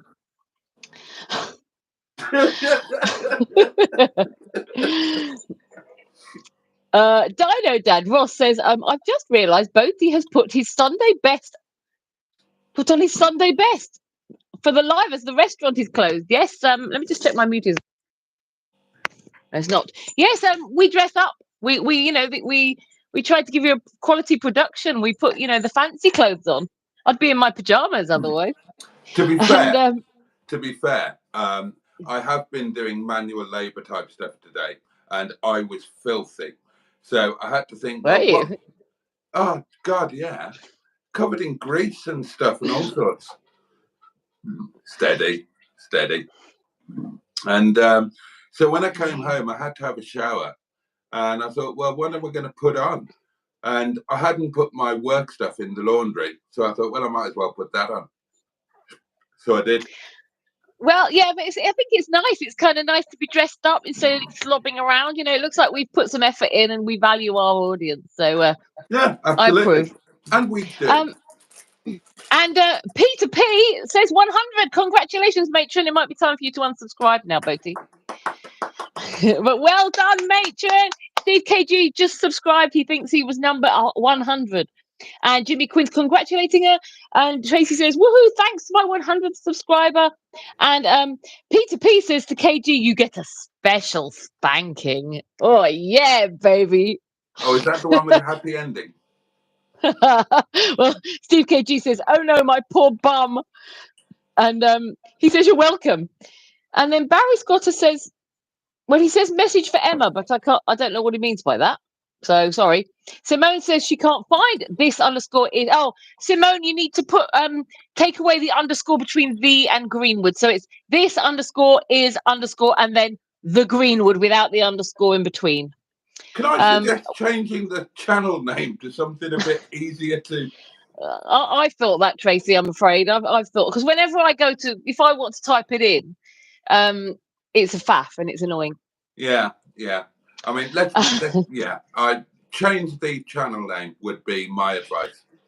My YouTube name before I changed it to Emma Lemon was called Not a Professional YouTuber. And I thought the problem with that is if I ever became a professional YouTuber, I would need to change it then. So I changed it. So well, I'm not a professional YouTuber anymore, even though I'm not a professional YouTuber. I could take that name over because I am now literally not a professional YouTuber. Oh, you will be soon though. Counting the We'll- days. Counting Yeah, the days. you'll be back up and running. We'll make sure of it. I won't let you not be. Thank you. My word is law. My word is law. Yeah, our Wales video will do wonders for us both. Well, hopefully. I mean, I'm not. I need to work out what on earth I'm doing with it, but but yeah. I think that once you get me into your Wales video, it's gonna just, it's gonna go viral. Once Emma Lemon and the Emma lumps are in it. You will find that filming YouTube videos with me is very much like making love to a beautiful Boaty. You have to find your own pleasure while I'm just busy getting mine and not giving a shit about you. Is that how Mustard felt after he did your Talaka one? It's totally how Mustard feels, yeah. He talks about it all the time. I might have to get some consolation and some, advice on how to cope from Mustard. I love that video. I love the fact that he did it with me. It's the nicest thing. I love that day. I know the video died on its ass, but I love the fact that we did it together. My only criticism is that Mustard wasn't wearing a white dress. I know. And Name Me -1 tried to persuade me to buy him one.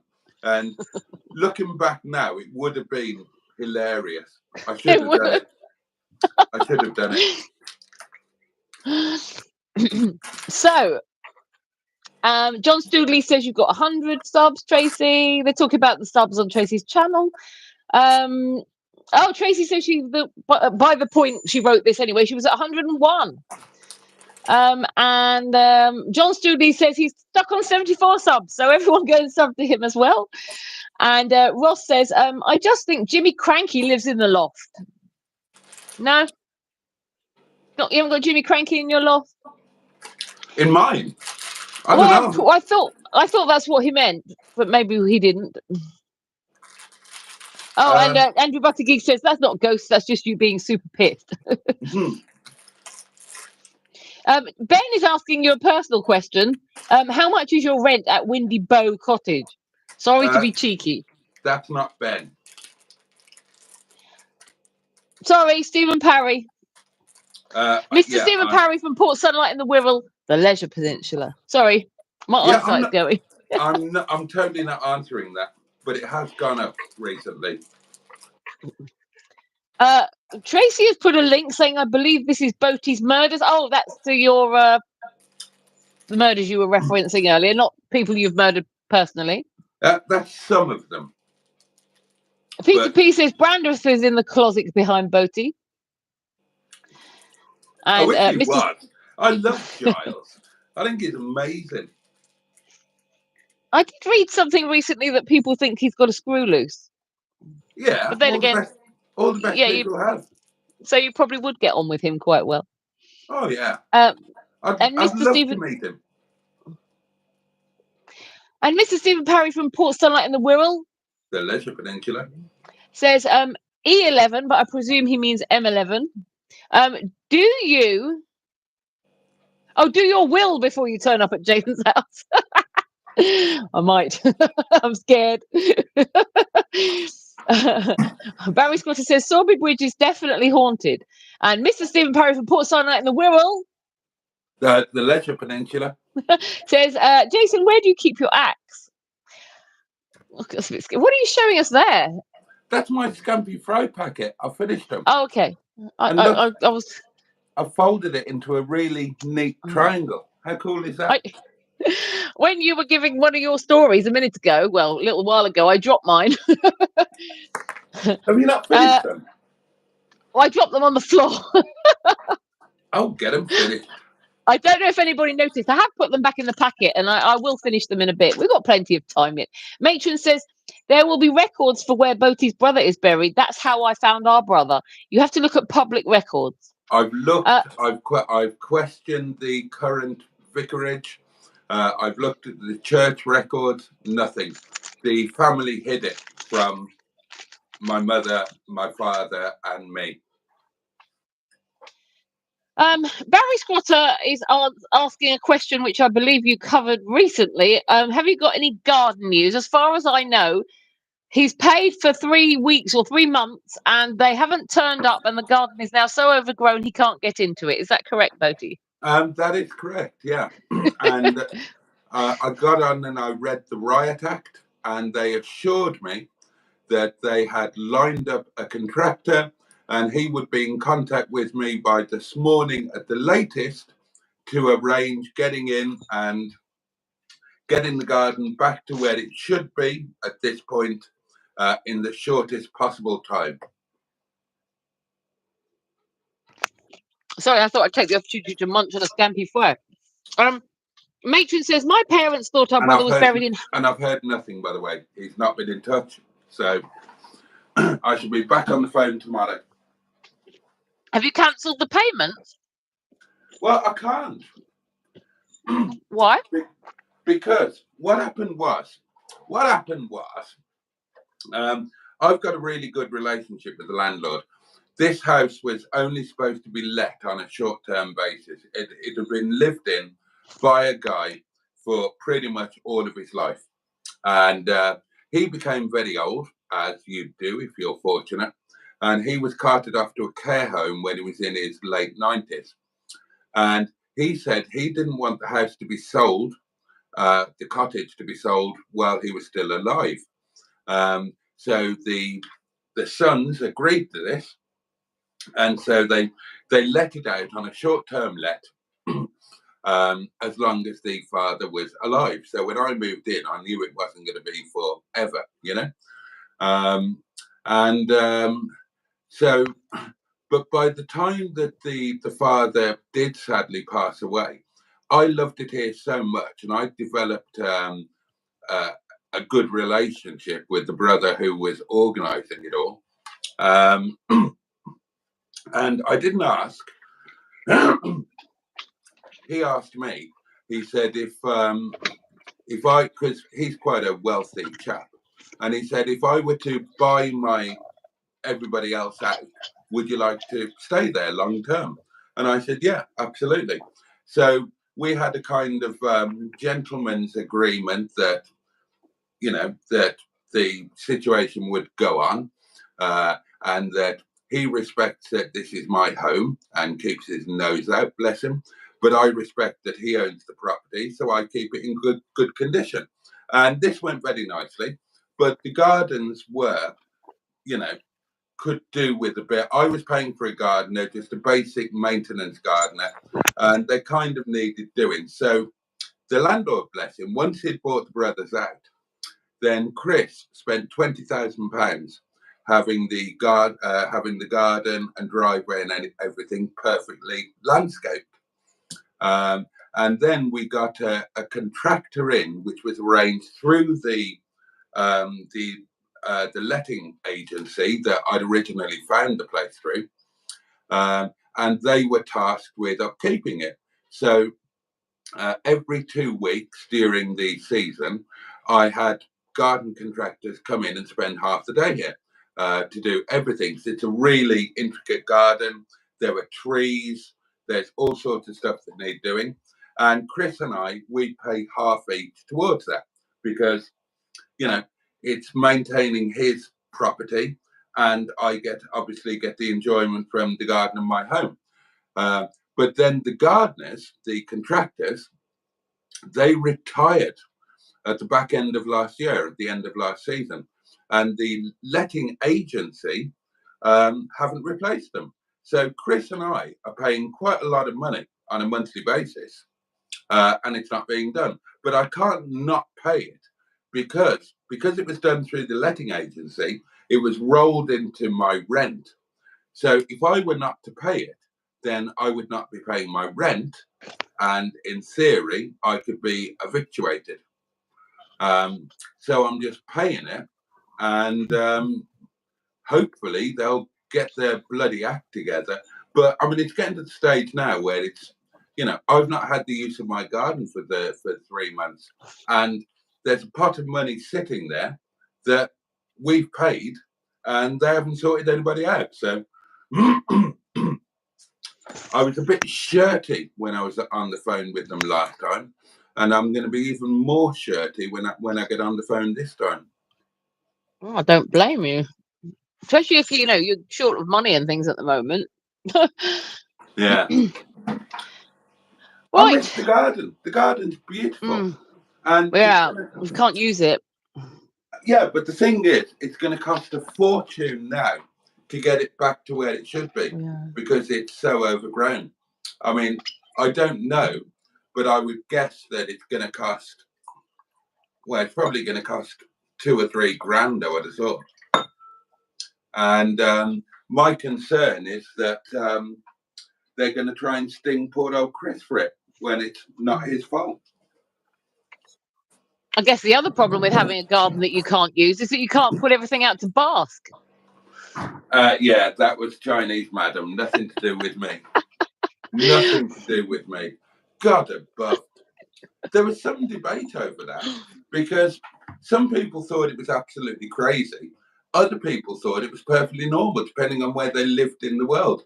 Now, my friend Jo, who at the time that happened was still living in France, she said it's perfectly normal here. First really good hot sunny day, everything's outside, duvets, cushions, everything. It makes sense because it must, you know, freshen everything up, get rid of bugs and things. But Yeah, what a lot exactly. of effort. Yeah, well, she did all of that. I mean, I didn't do anything. I just So sat all your there and stuff has been unbasked now since she left. I just sat there and complained. Oh God, yeah, it all stays in the house. Bugger it. I opened a window for one day in August. So Steve KG says to John Stoogley, I took a guess on your channel name and subscribed, mate. Andrew Buttergeek said, wow, that's very interesting, Emma, presumably about my spontaneously humanly combusted. Oh, hang on, Tracy sent something. She wants you to do Squeak of the Week. She's been banging on about it for Well, it's about not an me, hour. it's us. It's not just me, it is us. It's a joint thing.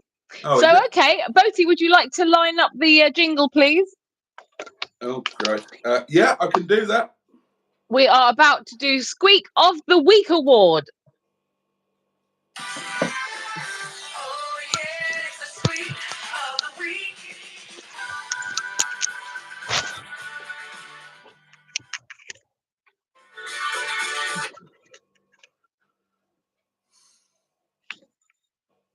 Right, so I think Tracy said that there are two, there's a runner-up and a winner.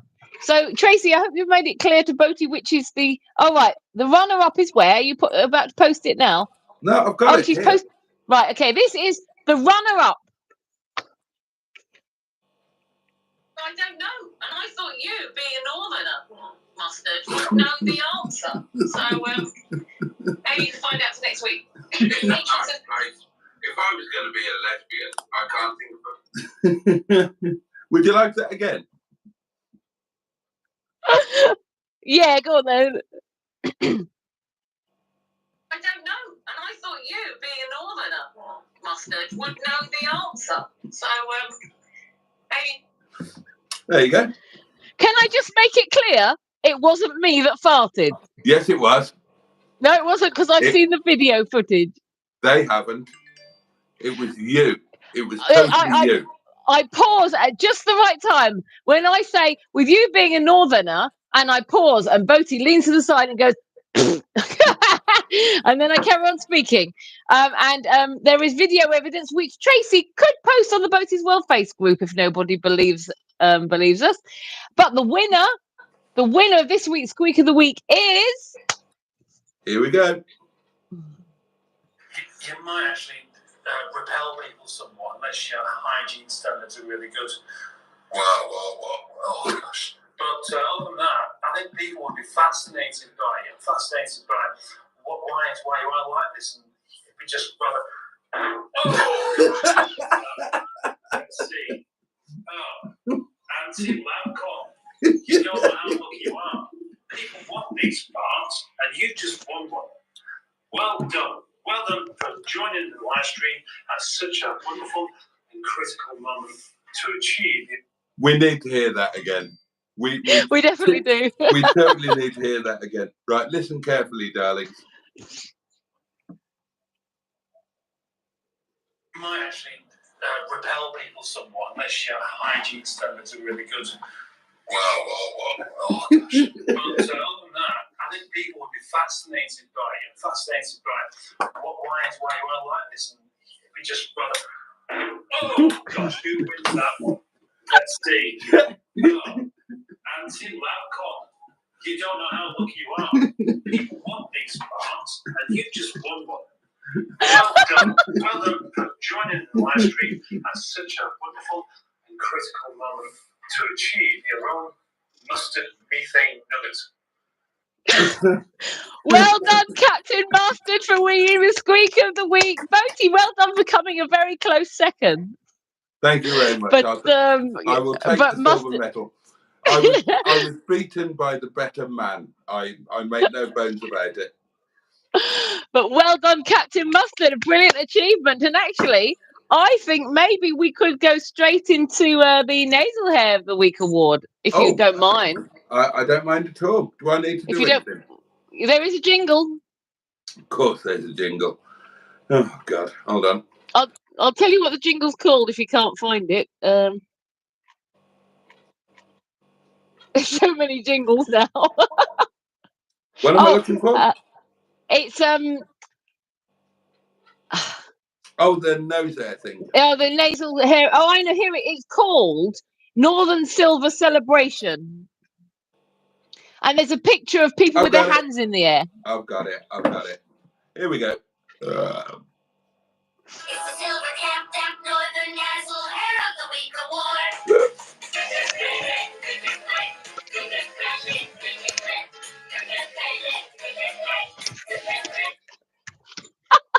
It's the Silver Camp Damp Northern Nasal Hair of the Week Award. Of course it is. Would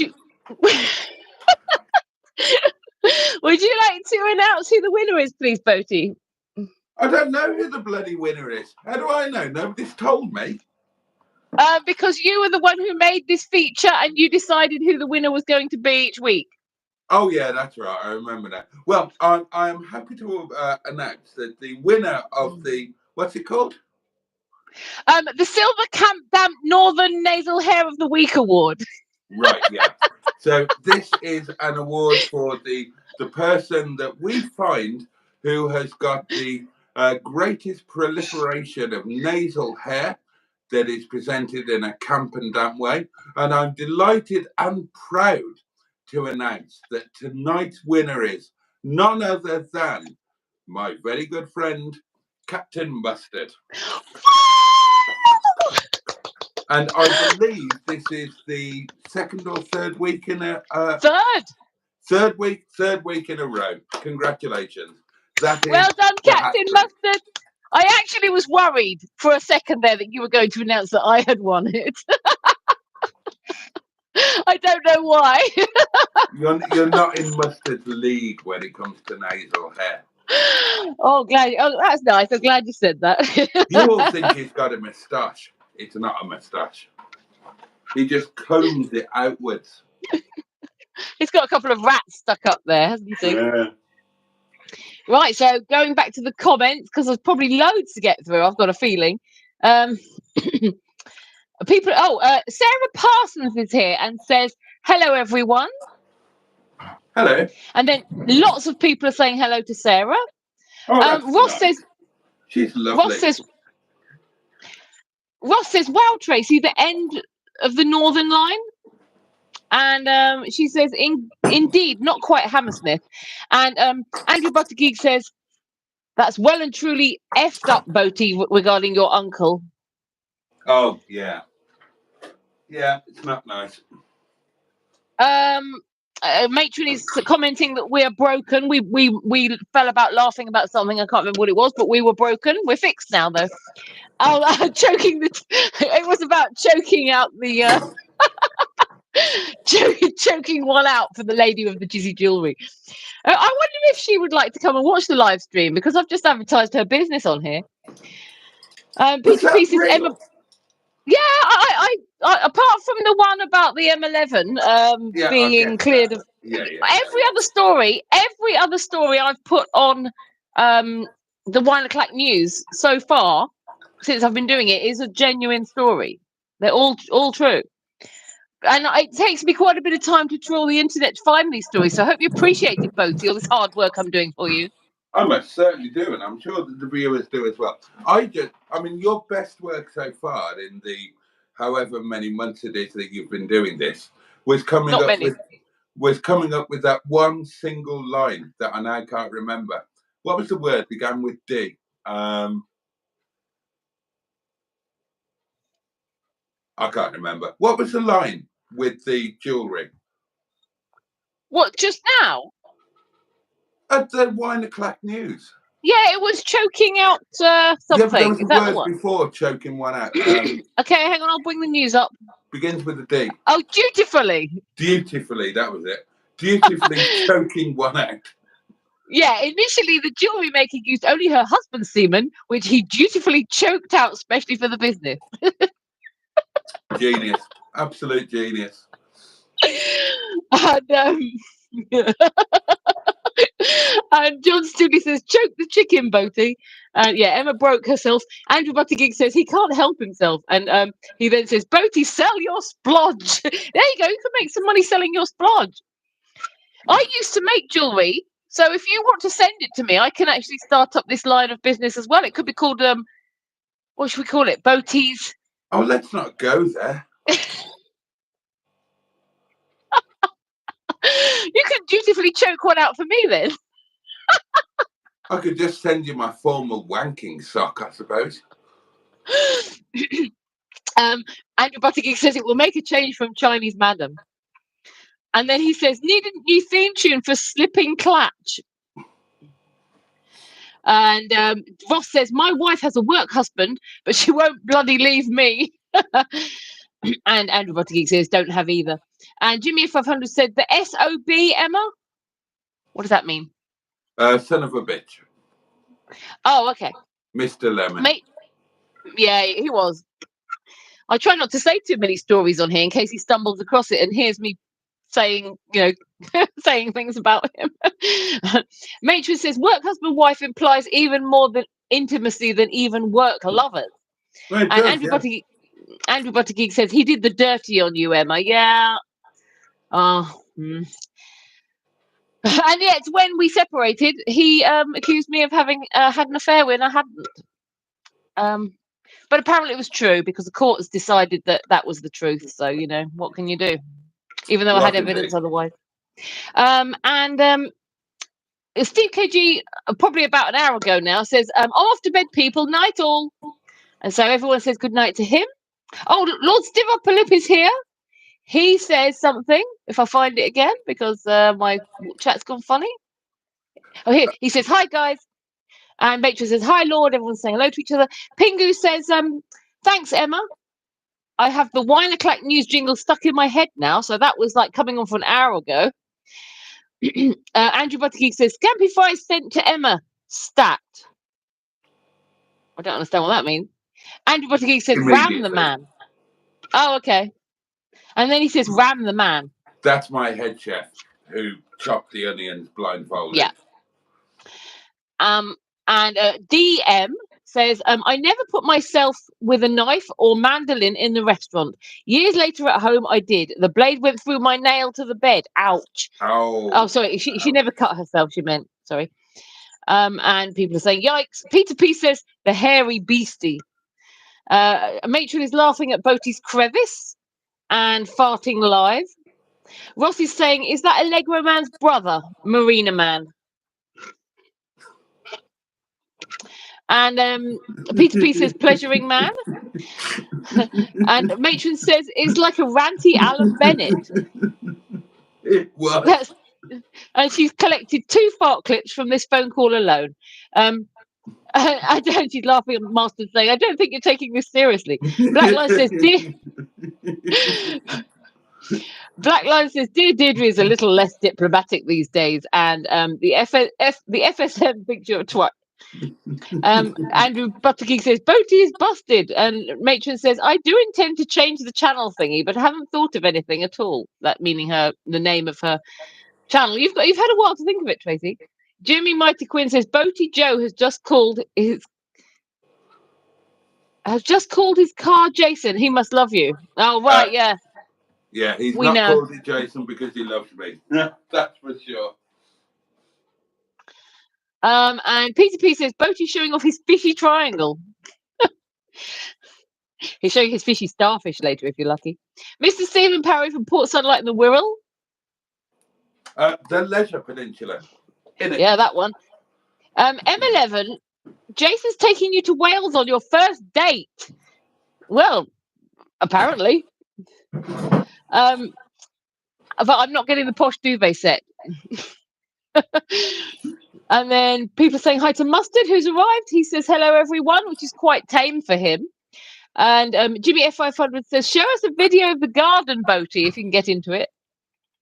Yeah, I'll do that tomorrow. Tomorrow's daily diary. I've already got it planned.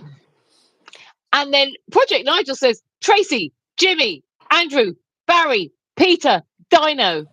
Ed Usher is here. He says, ahoy, Boaty, and the lovely M11. Good evening, everyone. I do hope you've been well. And yes, aside from the fact we had stonking headaches, mine's gone now, Boaty. How's yours? Headache's totally gone. And the toothache is almost gone thanks to wine. And Dino Dad says, it's so nice that a YouTuber gives away farts. Peter P says, you don't get that with Hubnut. You bloody don't. Ed Usher says, sorry, I've been away. I've been sorting out the terrible business of the wife Barbara and the housekeeper Angela. Hopefully all sorted now, which is good to hear. And Andrew Buttergeek says, that one was a stain maker.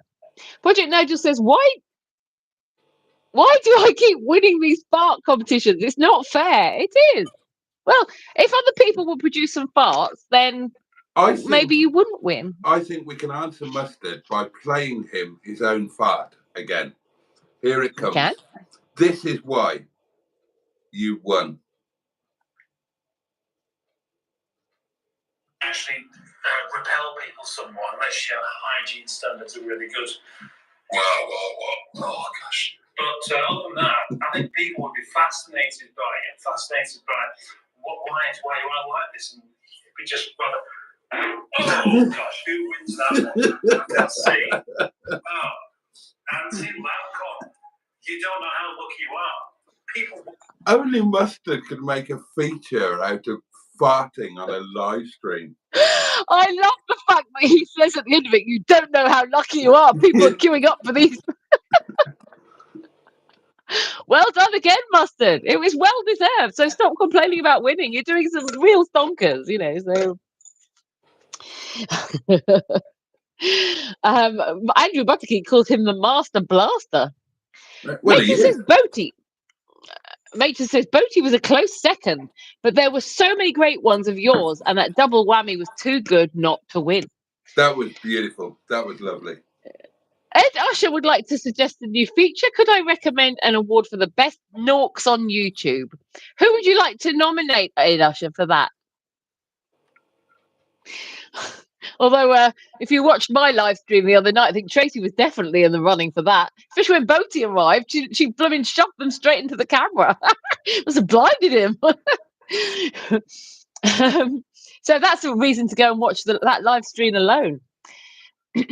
That was very funny, actually. That really was funny. It's like, oh, you can tell. I said you could tell who's our favourite. Like, you turned up and suddenly her Norks are straight in the camera.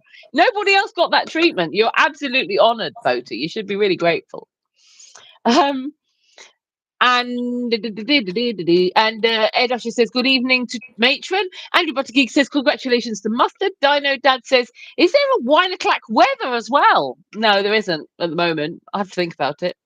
Ed Usher says, I'm happy to offer my services regarding wild seed sowing. And Andrew Buttergeek says, Boaty's special sauce pendant. Project Nigel said, I had a word with the FSM for you. John Stoody said, Boaty. Thanks, mate. Am I going too fast? I was trying to whiz through them. No, keep going. We've still got some features to go yet, too. John Stoody says, Boaty, can you do a short of Stigbert's new exhaust sound, please? Yeah, I'll do that in the next couple of days. And Peter P said that wasn't Stigbert's exhaust noise. And Project Nigel suggests that he might win the best Norks as well, which actually is a fair point because I've noticed your Norks pointing through your tight t-shirts, Mustard. Don't think I haven't noticed. Yeah, well, he wins everything else. And I do have to say, if you hadn't realised, the Project Nigel has well and truly overtaken my humble little channel. I have been belittled by the mightiness of Mustard and the Project Nigel channel.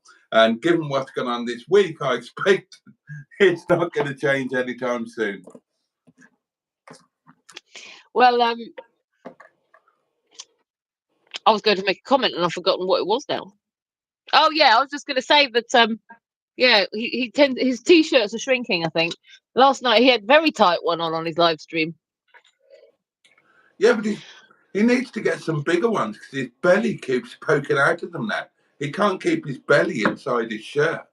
But also he's pinning his microphone on his t-shirt, and I think he's doing it on purpose because it means that the t-shirt rides up a bit, and his belly was constantly on show partly because of that.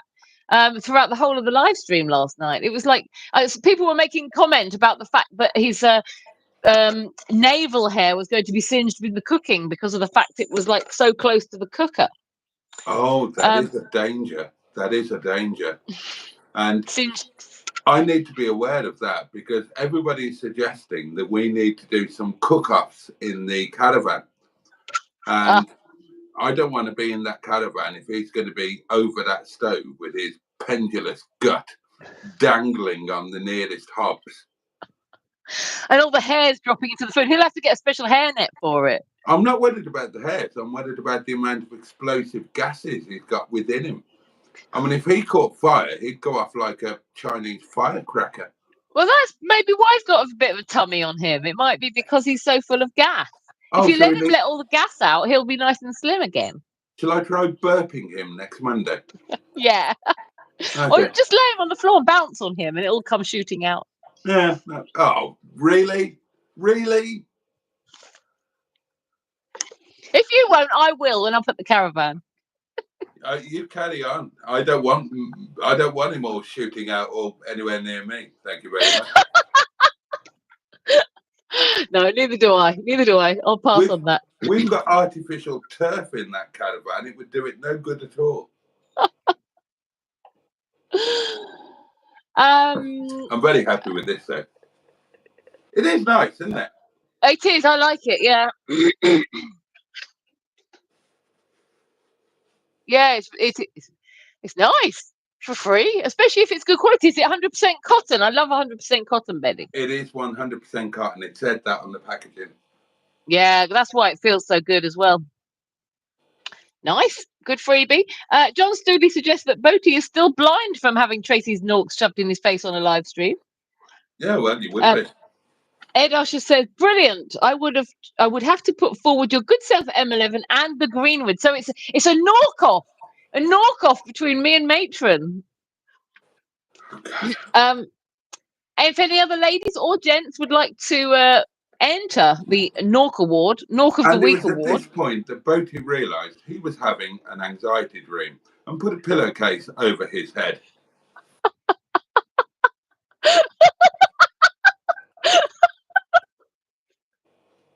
Okay.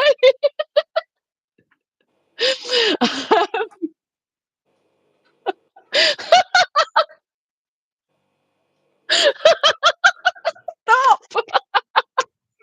I can't look. Andrew Buttergeek said you should have tried on the bra you found in the caravan. To Mustard, he's suggesting. And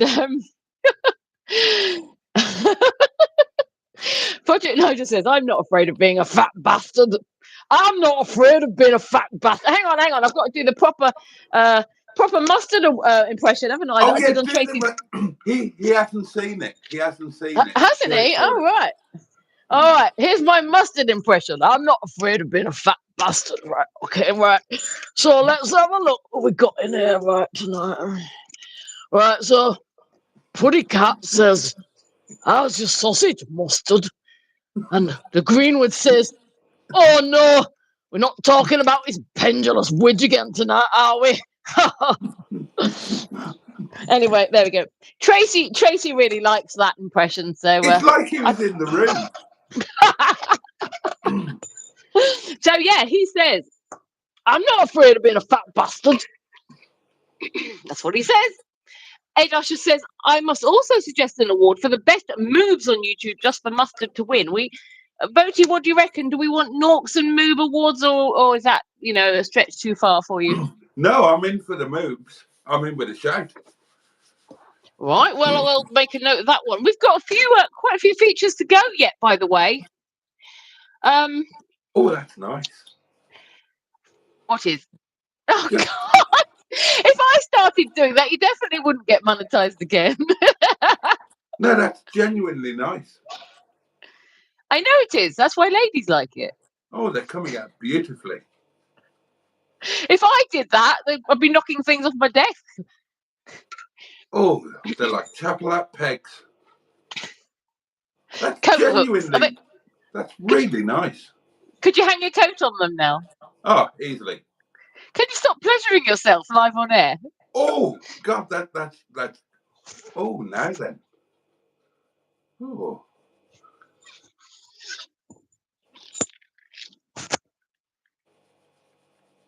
Oh. Oh.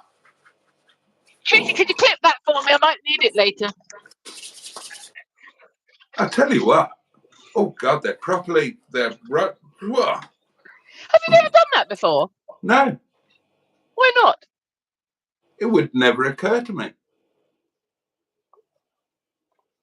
I do think, where have you been? Like, you must have led a very sheltered life. The amount of things that you've not known about before. Well, I have staff for that sort of thing. Oh, the gardeners that don't turn up. No. Is that why you've never experienced these things? Because none of your staff ever turn up. Yeah, basically.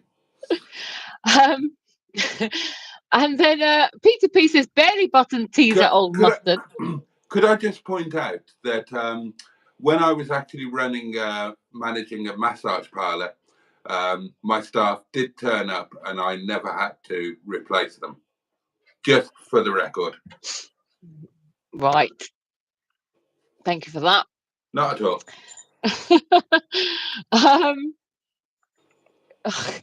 I can't remember if I've read this one. Belly button teaser old mustard. Barry Scrotter says, some say, pardon me, they don't say that. Some say Mustard sells his belly button fluff on the dark web. And Matron's laughing at the pillowcase. Barry Scrotter says, Boaty burping mustard. He's laughing at that. Peter P says, has to say that's an improvement with the pillowcase over your head. Can't argue with that. Matron says, he does. I bought some for my mustard collection. And Ross says, Pillow Man, what an improvement. Do you know what? You might get monetized more quickly if you keep the pillow over your head. Good shout. Okay. And Andrew Buttergeek says, gas, confined space, mustard, Boaty likes a fag, and boom. Ed Usher says, I think your Boaty might be suffering with a semi. He was after he stroked his own nipples there. Right, hang on a minute. I'm losing my place here, and he's got his pillowcase on his head. He can't help, can he? Okay. Matron says, FFS, that's too good, Emma. I'm not quite sure what she's referring to there. Peter P says, Semi, he's got... impression. Oh, okay. Peter P says, Semi, he's got a flagpole. Barry Sclotter says, Trace, what else do you have in your collection? And Project Nigel said, gosh, am I as scary as that, lad? And Matron's laughing at him. Dino Dad says, Emma, too good, you actually read properly, lol. Yeah, Mustard never gets it right. No, he doesn't. But actually, I'm sorry, Boaty, but I've noticed lately you're getting quite bad at it. Yeah, well, I'm getting old. You need glasses, I think. Yeah. At least I'm getting it wrong without glasses. Mustard gets it wrong with glasses. Yes, it amused me that night when...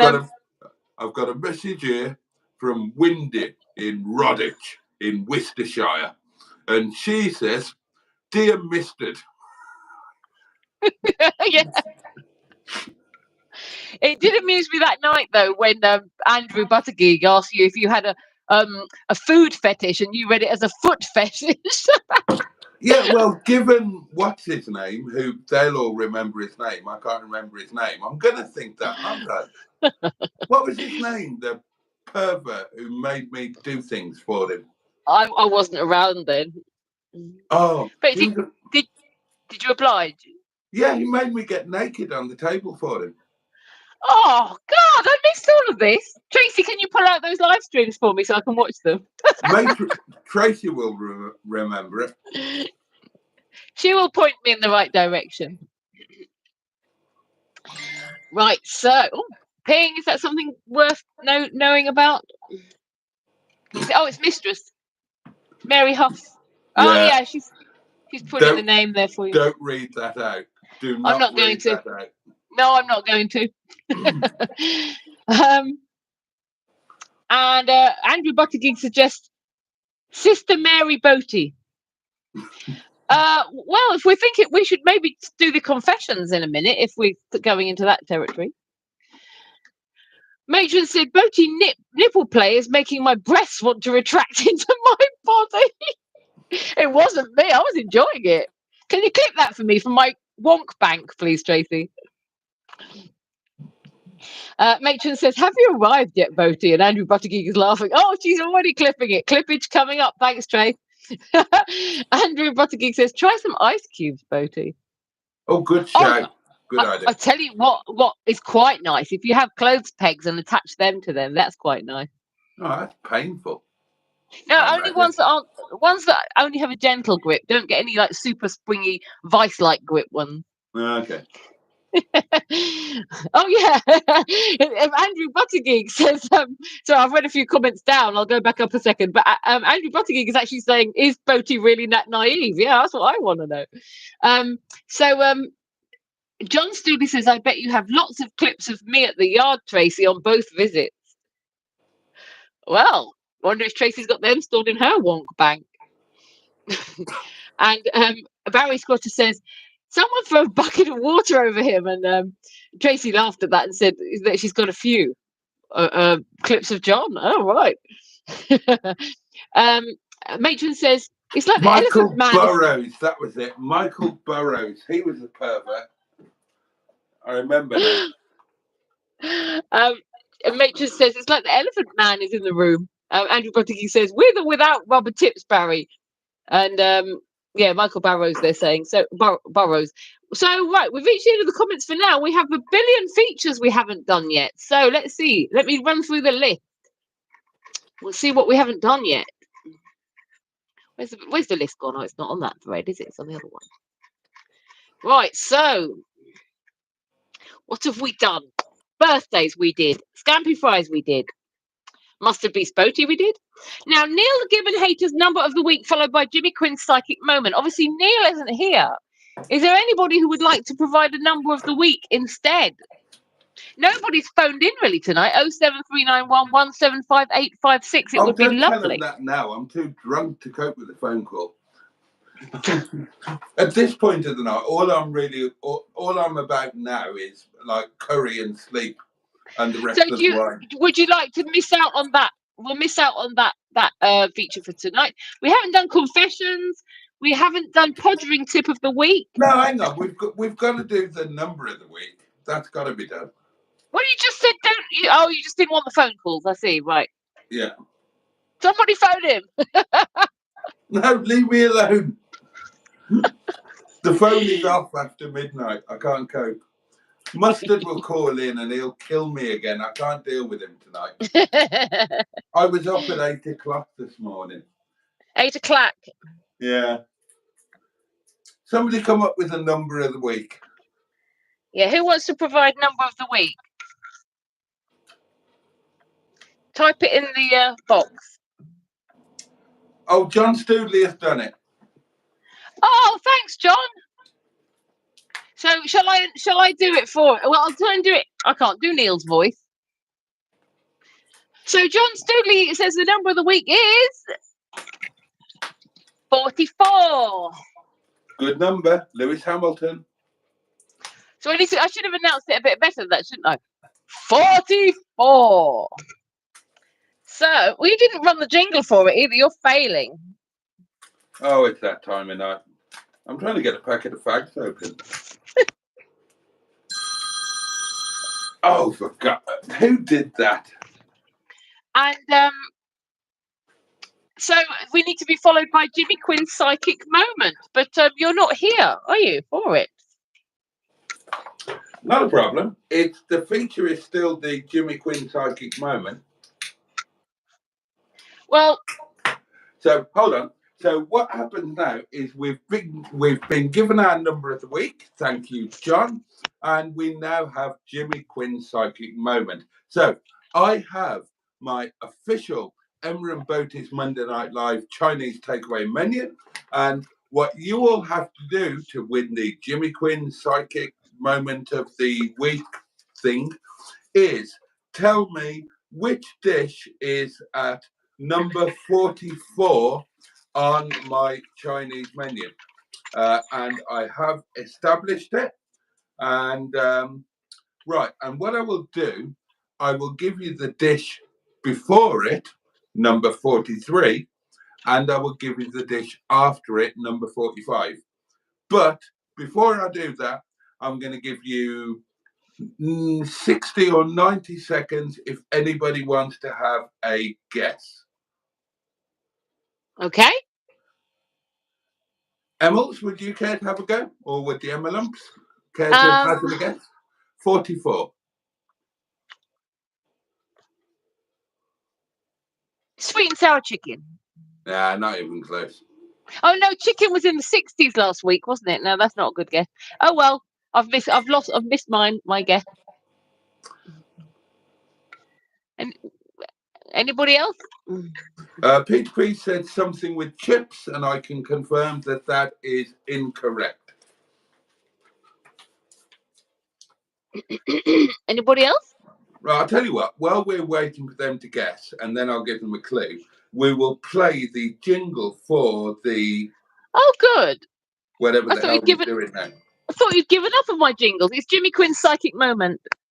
Ah, right, yeah, okay. Coming right up. Oh, I pressed the wrong thing. Oh, no. How do I get out of that? Ah! Oh, right. Pottering tip of the week. That's not this feature. Yeah, I know, but what is it? We're not doing that feature at the moment. Stop jumping ahead. Okay.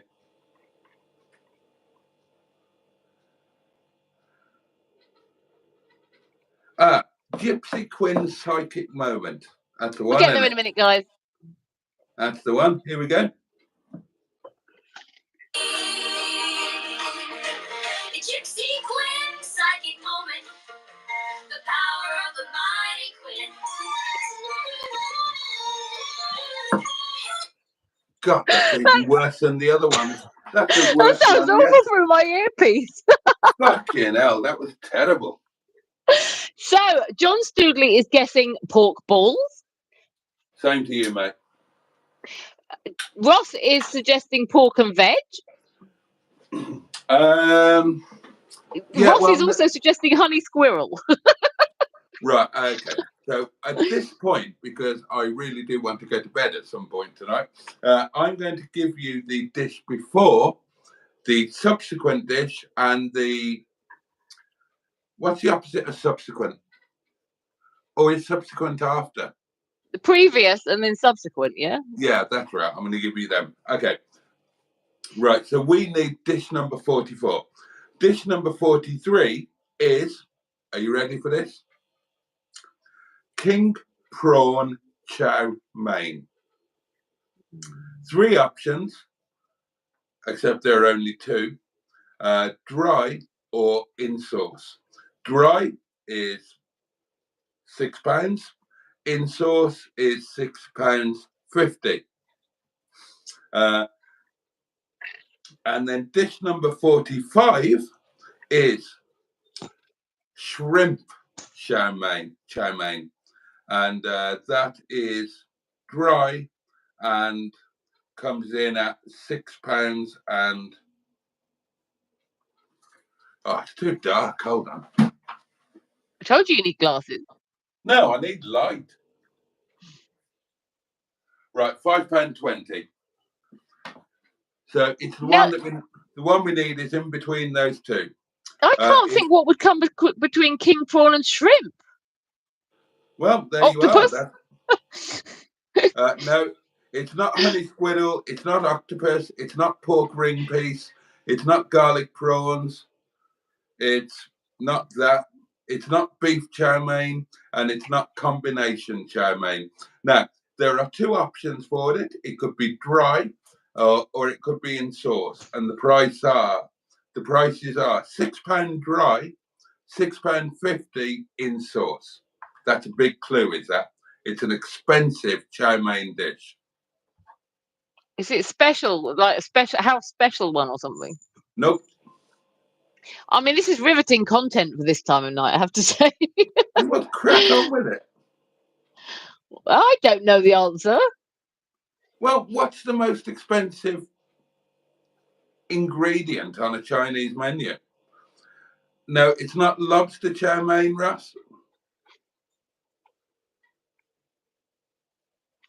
Squid? You No. said that, didn't you? Oh, Peter P has got it. It is indeed roast duck chow mein. Oh, I was thinking it was going to be something fishy because it was in like the other things were fishy. Yeah, well, hello, ducks, water. Not fishy though. Where do fish live, you daft twat?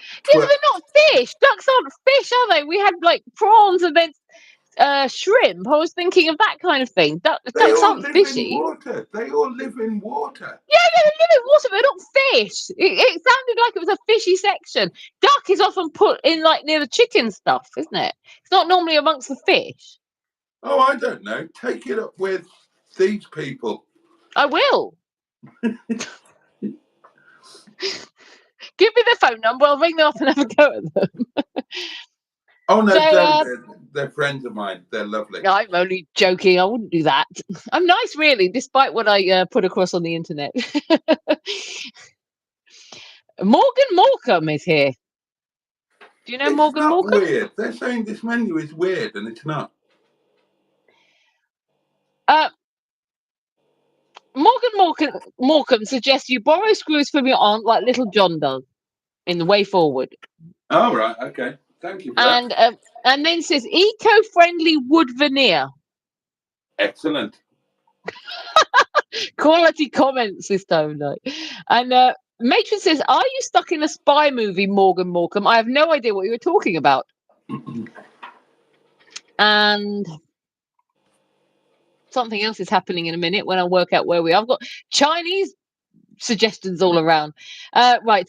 Barry Scroffer has just guessed beef, despite beef already having been guessed and being wrong, and despite me announcing that the correct answer is duck. So, good effort, Barry. Well done, mate. Matron says the pigeon flies south for the winter. It does, yeah. John Studley says ducks are waterfowl. They are. And Ross agreed that the menu is weird. Matron says duck lives on the bank and float on the water. Exactly, that's my point. Matron is agreeing with me, I believe, there. And Peter P says Beatty's tighter than a duck's a-hole underwater. Right, it is now 24 minutes past midnight, and I have decided, because I am knackered, that we are going to finish at 30 minutes past, half past, if you like. So, have you got any more features, Emils, that you would like to squeeze into the last 6 minutes of this thing? Let's see. I don't know if you're going to want to do them, or if we've got time for them. I'll just carry on reading through them. So there was obviously confession, but we don't have to do that because that takes time. Yeah. Pottering tip of the week is only if you've got one. Oh, I'm sure I can come up with one. Well, I did do a jingle for that, so maybe we can do that one in a moment. And we've done all the awards. So, yeah, pottering tip of the week is the last one. If you want to squeeze a little bit of pottering in, Okay, pottering tip of the week is coming right up. Hold on. It was a last-minute jingle, so it might not be very good. Oh, and like the other ones, which are all, Well, the others are quality. Prize winning. You didn't even play the M11 one. I'm offended. Here we go. It's the Padre tip of the week. Oh yeah, baby. The Padre tip of the week.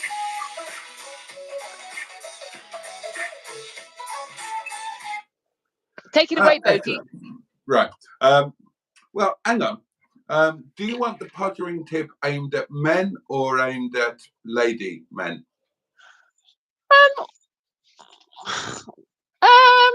I don't know. I mean, I would be tempted to say both if you want to do both, or do you want to save one for next right. week? I will give you both. Right. Podgering tip of the week for men.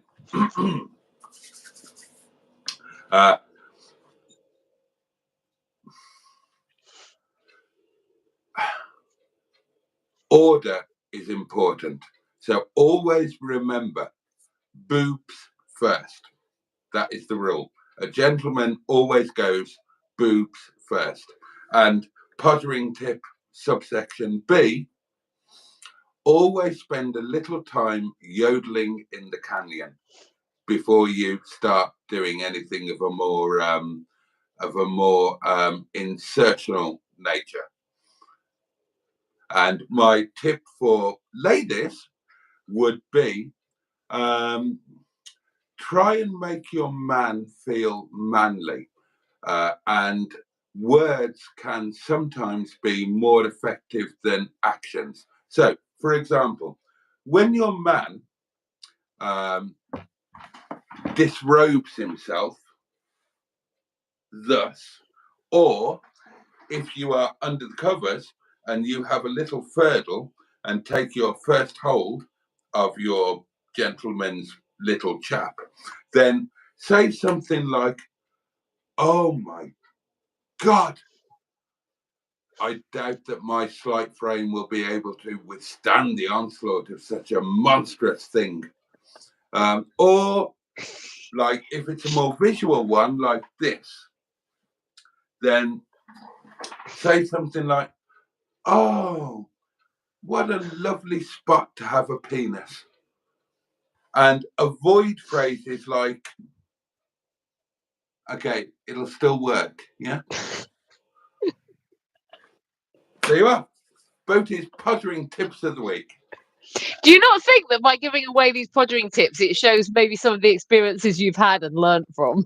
I don't care. It's after midnight. None of it counts.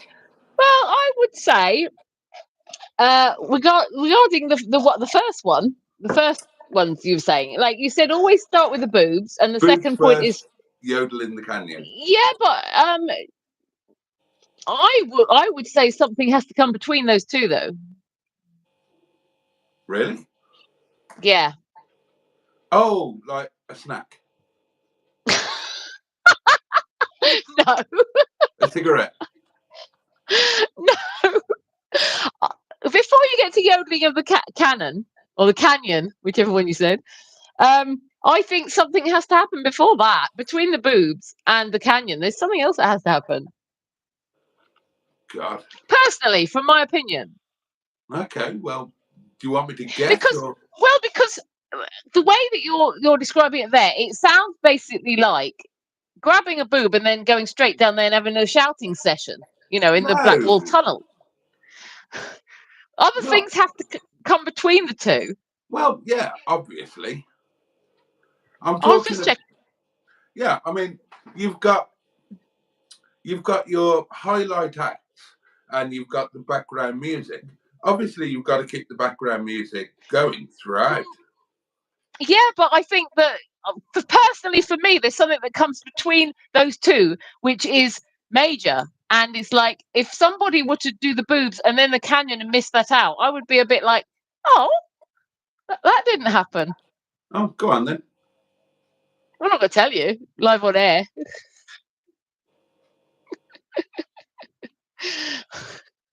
I'm just letting you know that maybe you might be missing something out. Oh, well, probably. I'm not an expert on these things. And I think that if any guy ever took his clothes off in front of me and I was to make some of the comments like you've just said that women should make, I'll be falling about laughing. No, honestly, What? if you want your man to feel good, then when your man unleashes his spam javelin, go, oh my God, oh, I don't think I'll be able to take that. Work wonders. I'd be worried he'd put it away and say fair enough and then go and have a cup of tea. You know, it's like, no man's gonna do that. yeah, but then what if he starts using it and then he's like, what do you mean you didn't think you could take it? You know, there's plenty of room in here. I could stick my head in here, you know, which is, you know, then it's like, oh, you know, I've given the impression that maybe there was a lot more grip than there is. Men will believe what they want to believe. They won't let actual evidence put them off. If you say something like that, that is all that is needed. Now, if you're then just chucking a Savoy up the M62, it'll make no difference. That's all the man will remember. Okay, well, thanks for the tip.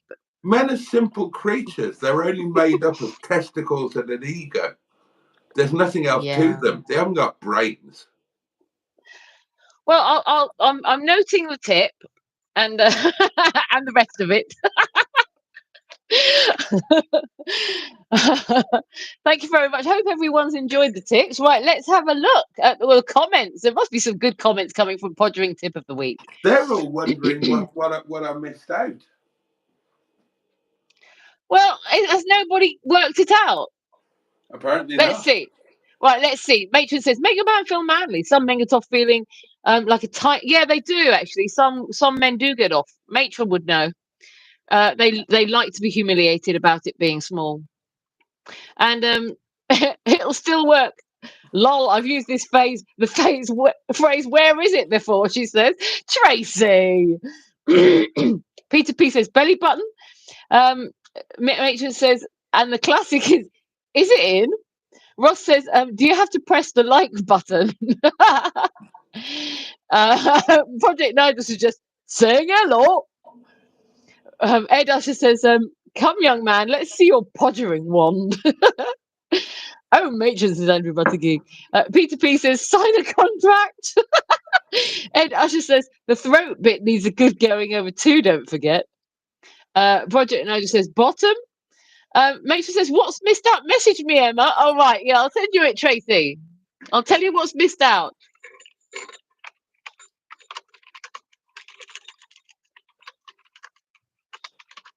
Well, I think this is a good idea from Russ, Dino Dad. Maybe Emma Lemon should do the podgering tips. And from the sound of it, yeah, she definitely should. Well, no, I don't feel it's my place. You know, obviously Boaty's giving out some good advice to some people. I just don't agree with the one for female. Well, I suppose a woman should be giving out the podgering tips for females. So I've done this week. You do next week. All right. Okay. But what if people I know are watching? I don't want them to know all my secrets. Well, I'm just saying what you were told. Yeah. I'll say someone's told me this. It's not from my experience. Yeah. And Andrew Buttigieg says, doing a frank eye feel between the boobies. Project Nigel says, spam javelin. And Ed Usher says, bottom feeding has to be arranged.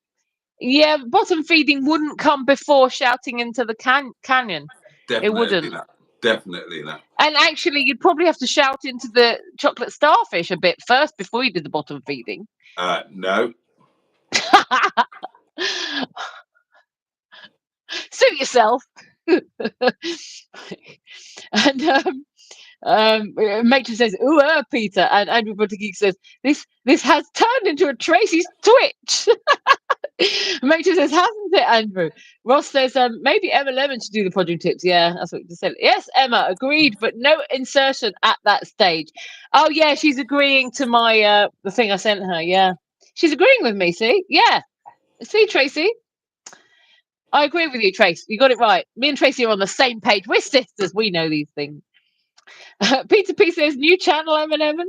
And Andrew Butsky says, cheeky Emma. Project Nigel says, Boaty's advice is for the other camp men. And Tracy is laughing her anal orifice off at that. Can I just point out that we did establish something during today's shenanigans? And I was talking to Mustard quite intimately. Not that way, but just as two good friends talk. And Mustard, he kind of went through self-analysis. And he came up with the idea that whilst his body is a normal-sized, manly man, he came up with the idea that his mind is a 5'8" homosexual. And I thought that was quite insightful. Okay, interesting. Yeah. Did you do anything about it? That's why he puts the seat forward in cars, even when it's in already the right place for a man of his size. Because in his mind, he's much smaller and gay. Did this news excite you at all? No, it worried me slightly. Especially when you're in the caravan with him. Yeah, that's why I said, look, let's do that thing you wanted to do where I sit in the trailer and you turn me around. Because I thought I'm out of harm's way there. The worst that can happen is I fall out of the trailer, and that's got to be better. Ed Usher says, I do enjoy a good face-sitting session. And Project Nigel says, Emma's impression of me is even worse than Barty's. Emma's impressions is genius. It's like he was in the room. Oh no! Oh, I lost you for a second then. I'm still there. Okay, or maybe you lost me. Something happened, but we're still there. And Matron says it's based on our aunt and cousins.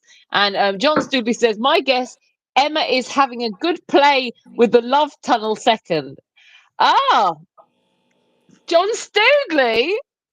I can't believe John Stoobley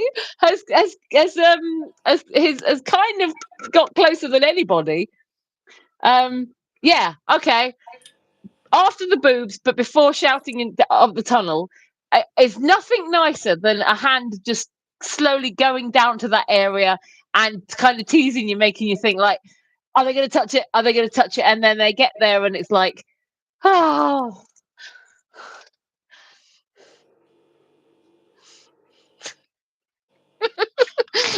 Yeah. And you know, but not actually, as Matron pointed out in the private message to me, not actually going in, but just touching it, and they get like, oh. Well, that was the background stuff that I was talking about. That's a given. No, but you're saying background stuff. It's a major part for me. At the same time that you're doing the boobs with one hand, then you do the thigh tickle and you do the circular stroke. So you do the thigh tickle, you do the circular stroke. Am I going to go there? No, I'm not. I'm going to go round. Goodbye. Goodbye. You're still doing the boob with one hand and then little bit closer. Am I going to go there? Am I going to go there? No. And you keep that going and you tease and you tease. And then you go there. Then you just about begin to go there with the old, and then you just hurl them back on the bed, and that's when the yodeling and the canyon well and truly begins.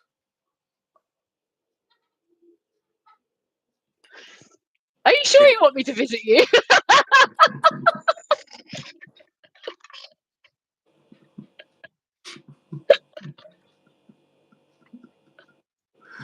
Oh, God.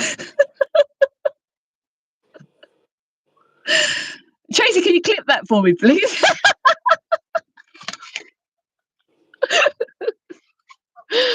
Oh, dear.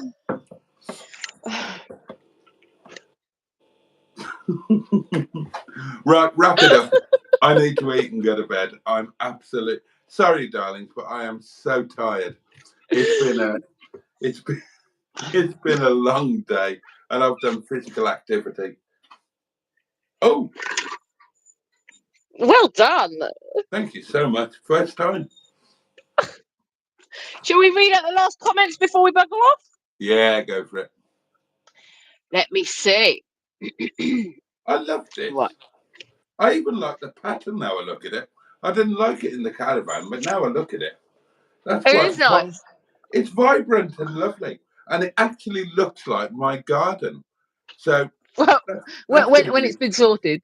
Yeah, when it's been sorted, yeah. That's going to be perfect.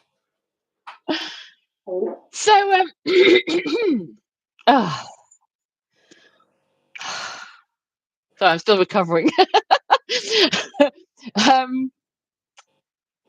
Yeah, Tracy said we had a blip. A man needs to enjoy a good, hard, gentlemanly sausage and fish supper with gravy. Matron says Emma has arrived. Ross says, isn't that pressing the like button? Kind of, yeah. With a bit more involved. John Studley says, it's my years of experience, Emma, same as Boaty. Oh, you and John have got the same years of experience, Boaty. This is interesting. Blimey. Did you teach him everything he knows, Boaty?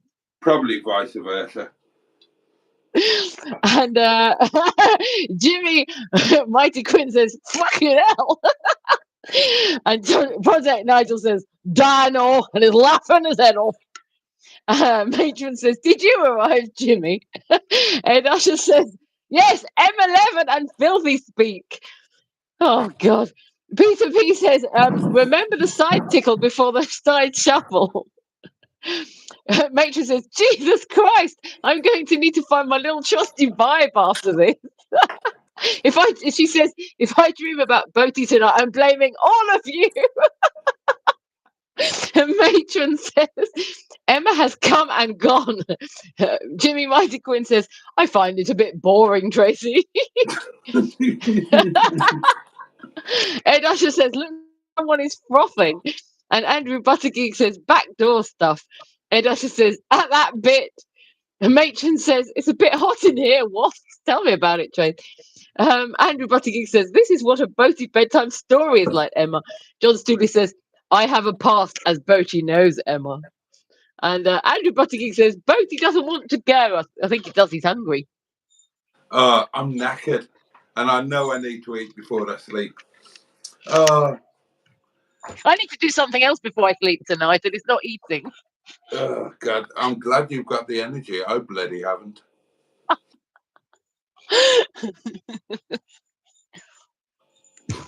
At least my headache's gone. Yeah, that's true. Not tonight. I've got a headache. Oh, gone now. Now where have you gone? Oh, Andrew Buttergeek says, did Boaty just fart? Oh, is that your food? Oh, I missed it. I'll look at it on my computer screen when it does the delayed look. I'm looking forward to it. And what is that? Hey? I was just looking at it on my screen in the delay. What was that you've got for your food? It's going to be curry. Staff curry. I just need to add some fresh tomato, some onion, some chicken, a bit of water, and then do the rice and naan separately. And as promised, we did steer away from Istanbul today. So I've got my own staff curry for supper tonight. No more of that Istanbul staff curry. And for lunch today, we went to the International Chippy, and it was a joy. And I had unknown meat and onion pie with the best chips in the world, and some curry sauce, which wasn't as big as it should have been or as hot as it should have been, but was still nonetheless wonderful. And mustard had samosas. Thank you very much. With a garlic dip thing. Nice. Making me hungry now. I'm starving. I'm so hungry. I love those Scampy fries. They were brilliant. I'm glad Scampy fries are part of my life again. And I can't wait for next Monday. 2 more packets. And I will put the bacon ones in the snack drawer. Good. That should work quite well, actually. If you have the Scampy fries over the next couple of weeks, and it'll take us nicely up to Bacon Friday. Yeah. And Wales Day. I'm really looking forward to that. We should probably start talking about it a bit and whet people's appetites. Yeah, I mean, I didn't know if you'd mentioned it before or not. I don't think I have. Well, you have now. I have now. I'm going to go and visit Boaty, and we are going to go to Wales and do lots of filming. Yeah, we're going to make no doubt Emma and the Emma Lumps will make their own video, but I will be doing episode 3 of Wales, revisiting my homeland, and we will be revisiting somewhere. Well, I will be revisiting, and the Emma Lemons will be visiting for the first time somewhere that's been something of a constant throughout my life. I first went there as a very young child. It was so long ago. I was photographed with a monkey. It's probably my favorite place in the world. Quite a large part of my honeymoon was spent there. I launched my lifelong tea towel collection there. And so many other memories there, all of which I will go into the video. And it's just the most amazing place. Most of you will know it, some of you won't, and I get to introduce the M11 to just a gorgeous, wonderful place. It's going to be great. I'm looking forward to it. Thank you for inviting me. Not at all, dear boy, not at all. And of course, the other benefit of my little trip is that we get to do Monday Night Live in the same room. Indeed. I'll be able to touch him and everything. God. Yeah. Be afraid, Boaty. Be very afraid. So yeah, you've got that to look forward to. Right, it's very late and I am somewhat drunk, so it was suggested, not by me, but it was suggested that we actually do it in bed.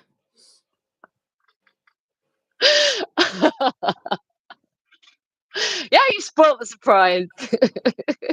Or did you mean the live stream in bed or something else, Boaty? No, the live stream. Behave. Damn. Yeah, so they've got that to look forward to, as well as a Wales video and anything else we film at the time. So yeah. And you're going to come to the restaurant the night before, are you not? I am. And meet my work husband. Yep, and have something to eat. And wife. I'm going to meet the ram and side shuffle. Yeah.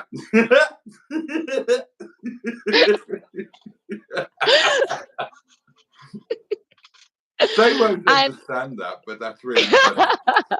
What do you want me to do at the restaurant? I mean, do you want me to film you at work? Do you want me to just sit there eating? Do you want me to talk to people? Well, what night's it going to be? It's Sunday. A Sunday night, isn't it? Well, yeah. To be honest, if it's a Sunday, I won't have a driver, so probably half the night or 2/3 of the night, I'll be delivering takeaways. So you've got a choice. You can either come out in the car with me, or you can hang out with the guys in the restaurant. All right. Or do a combination of the two. Well, we could play that by ear, and I can decide at the time. Yeah. Yep. And then on Monday, we're up and off to Wales for a full day of filming and frolic.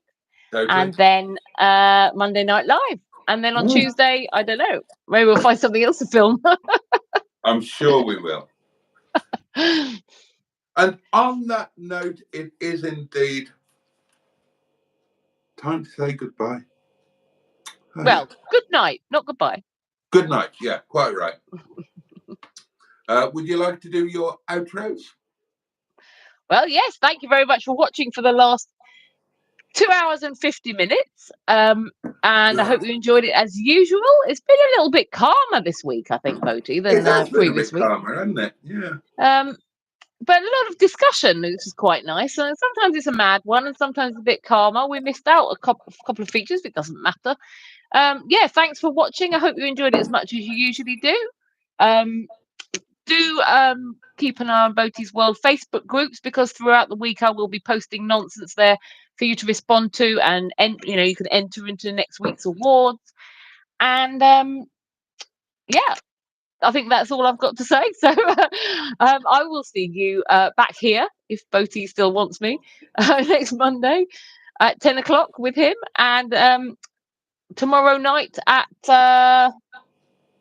what time are you on Tuesdays? Is it 11 o'clock? 11 o'clock. Yeah, 11 o'clock. Boaty will be back here at 11 o'clock tomorrow night for his all on his own, while I lay in my bed and look at him.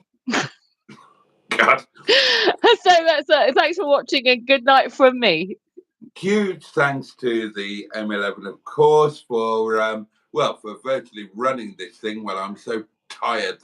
And massive thanks to matrons, thanks to Captain Mustard for ringing in, and of course thanks to all of you for watching and joining in and just generally being part of this whole thing. It's all kind of a joy. And I'm just going to play this.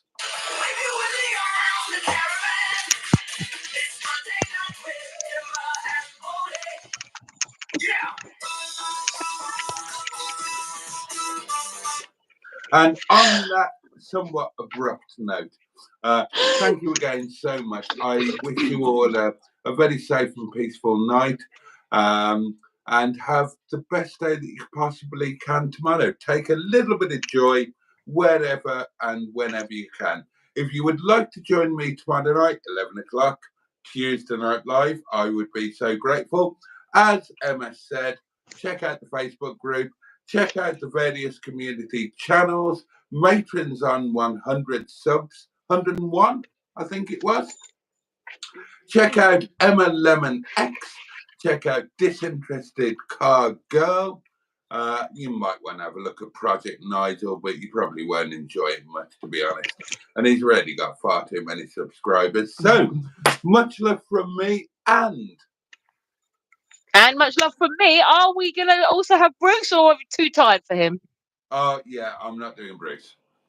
Okay, I was just checking. No, it's like 8 minutes to 1, and Bruce is a bit loud, and I'm thinking about the old neighbours. Yep. Right, well, yes, it's good night from me. Thank you very much for watching, and good night. Have a fantastic week, and I will see you on Monday. Let's do Bruce, but let's do him just a little bit quieter, shall we? It wouldn't be the same without Bruce, would it? Well, yeah, it sets the tone for the evening. Everyone can go off to bed in a really happy mood.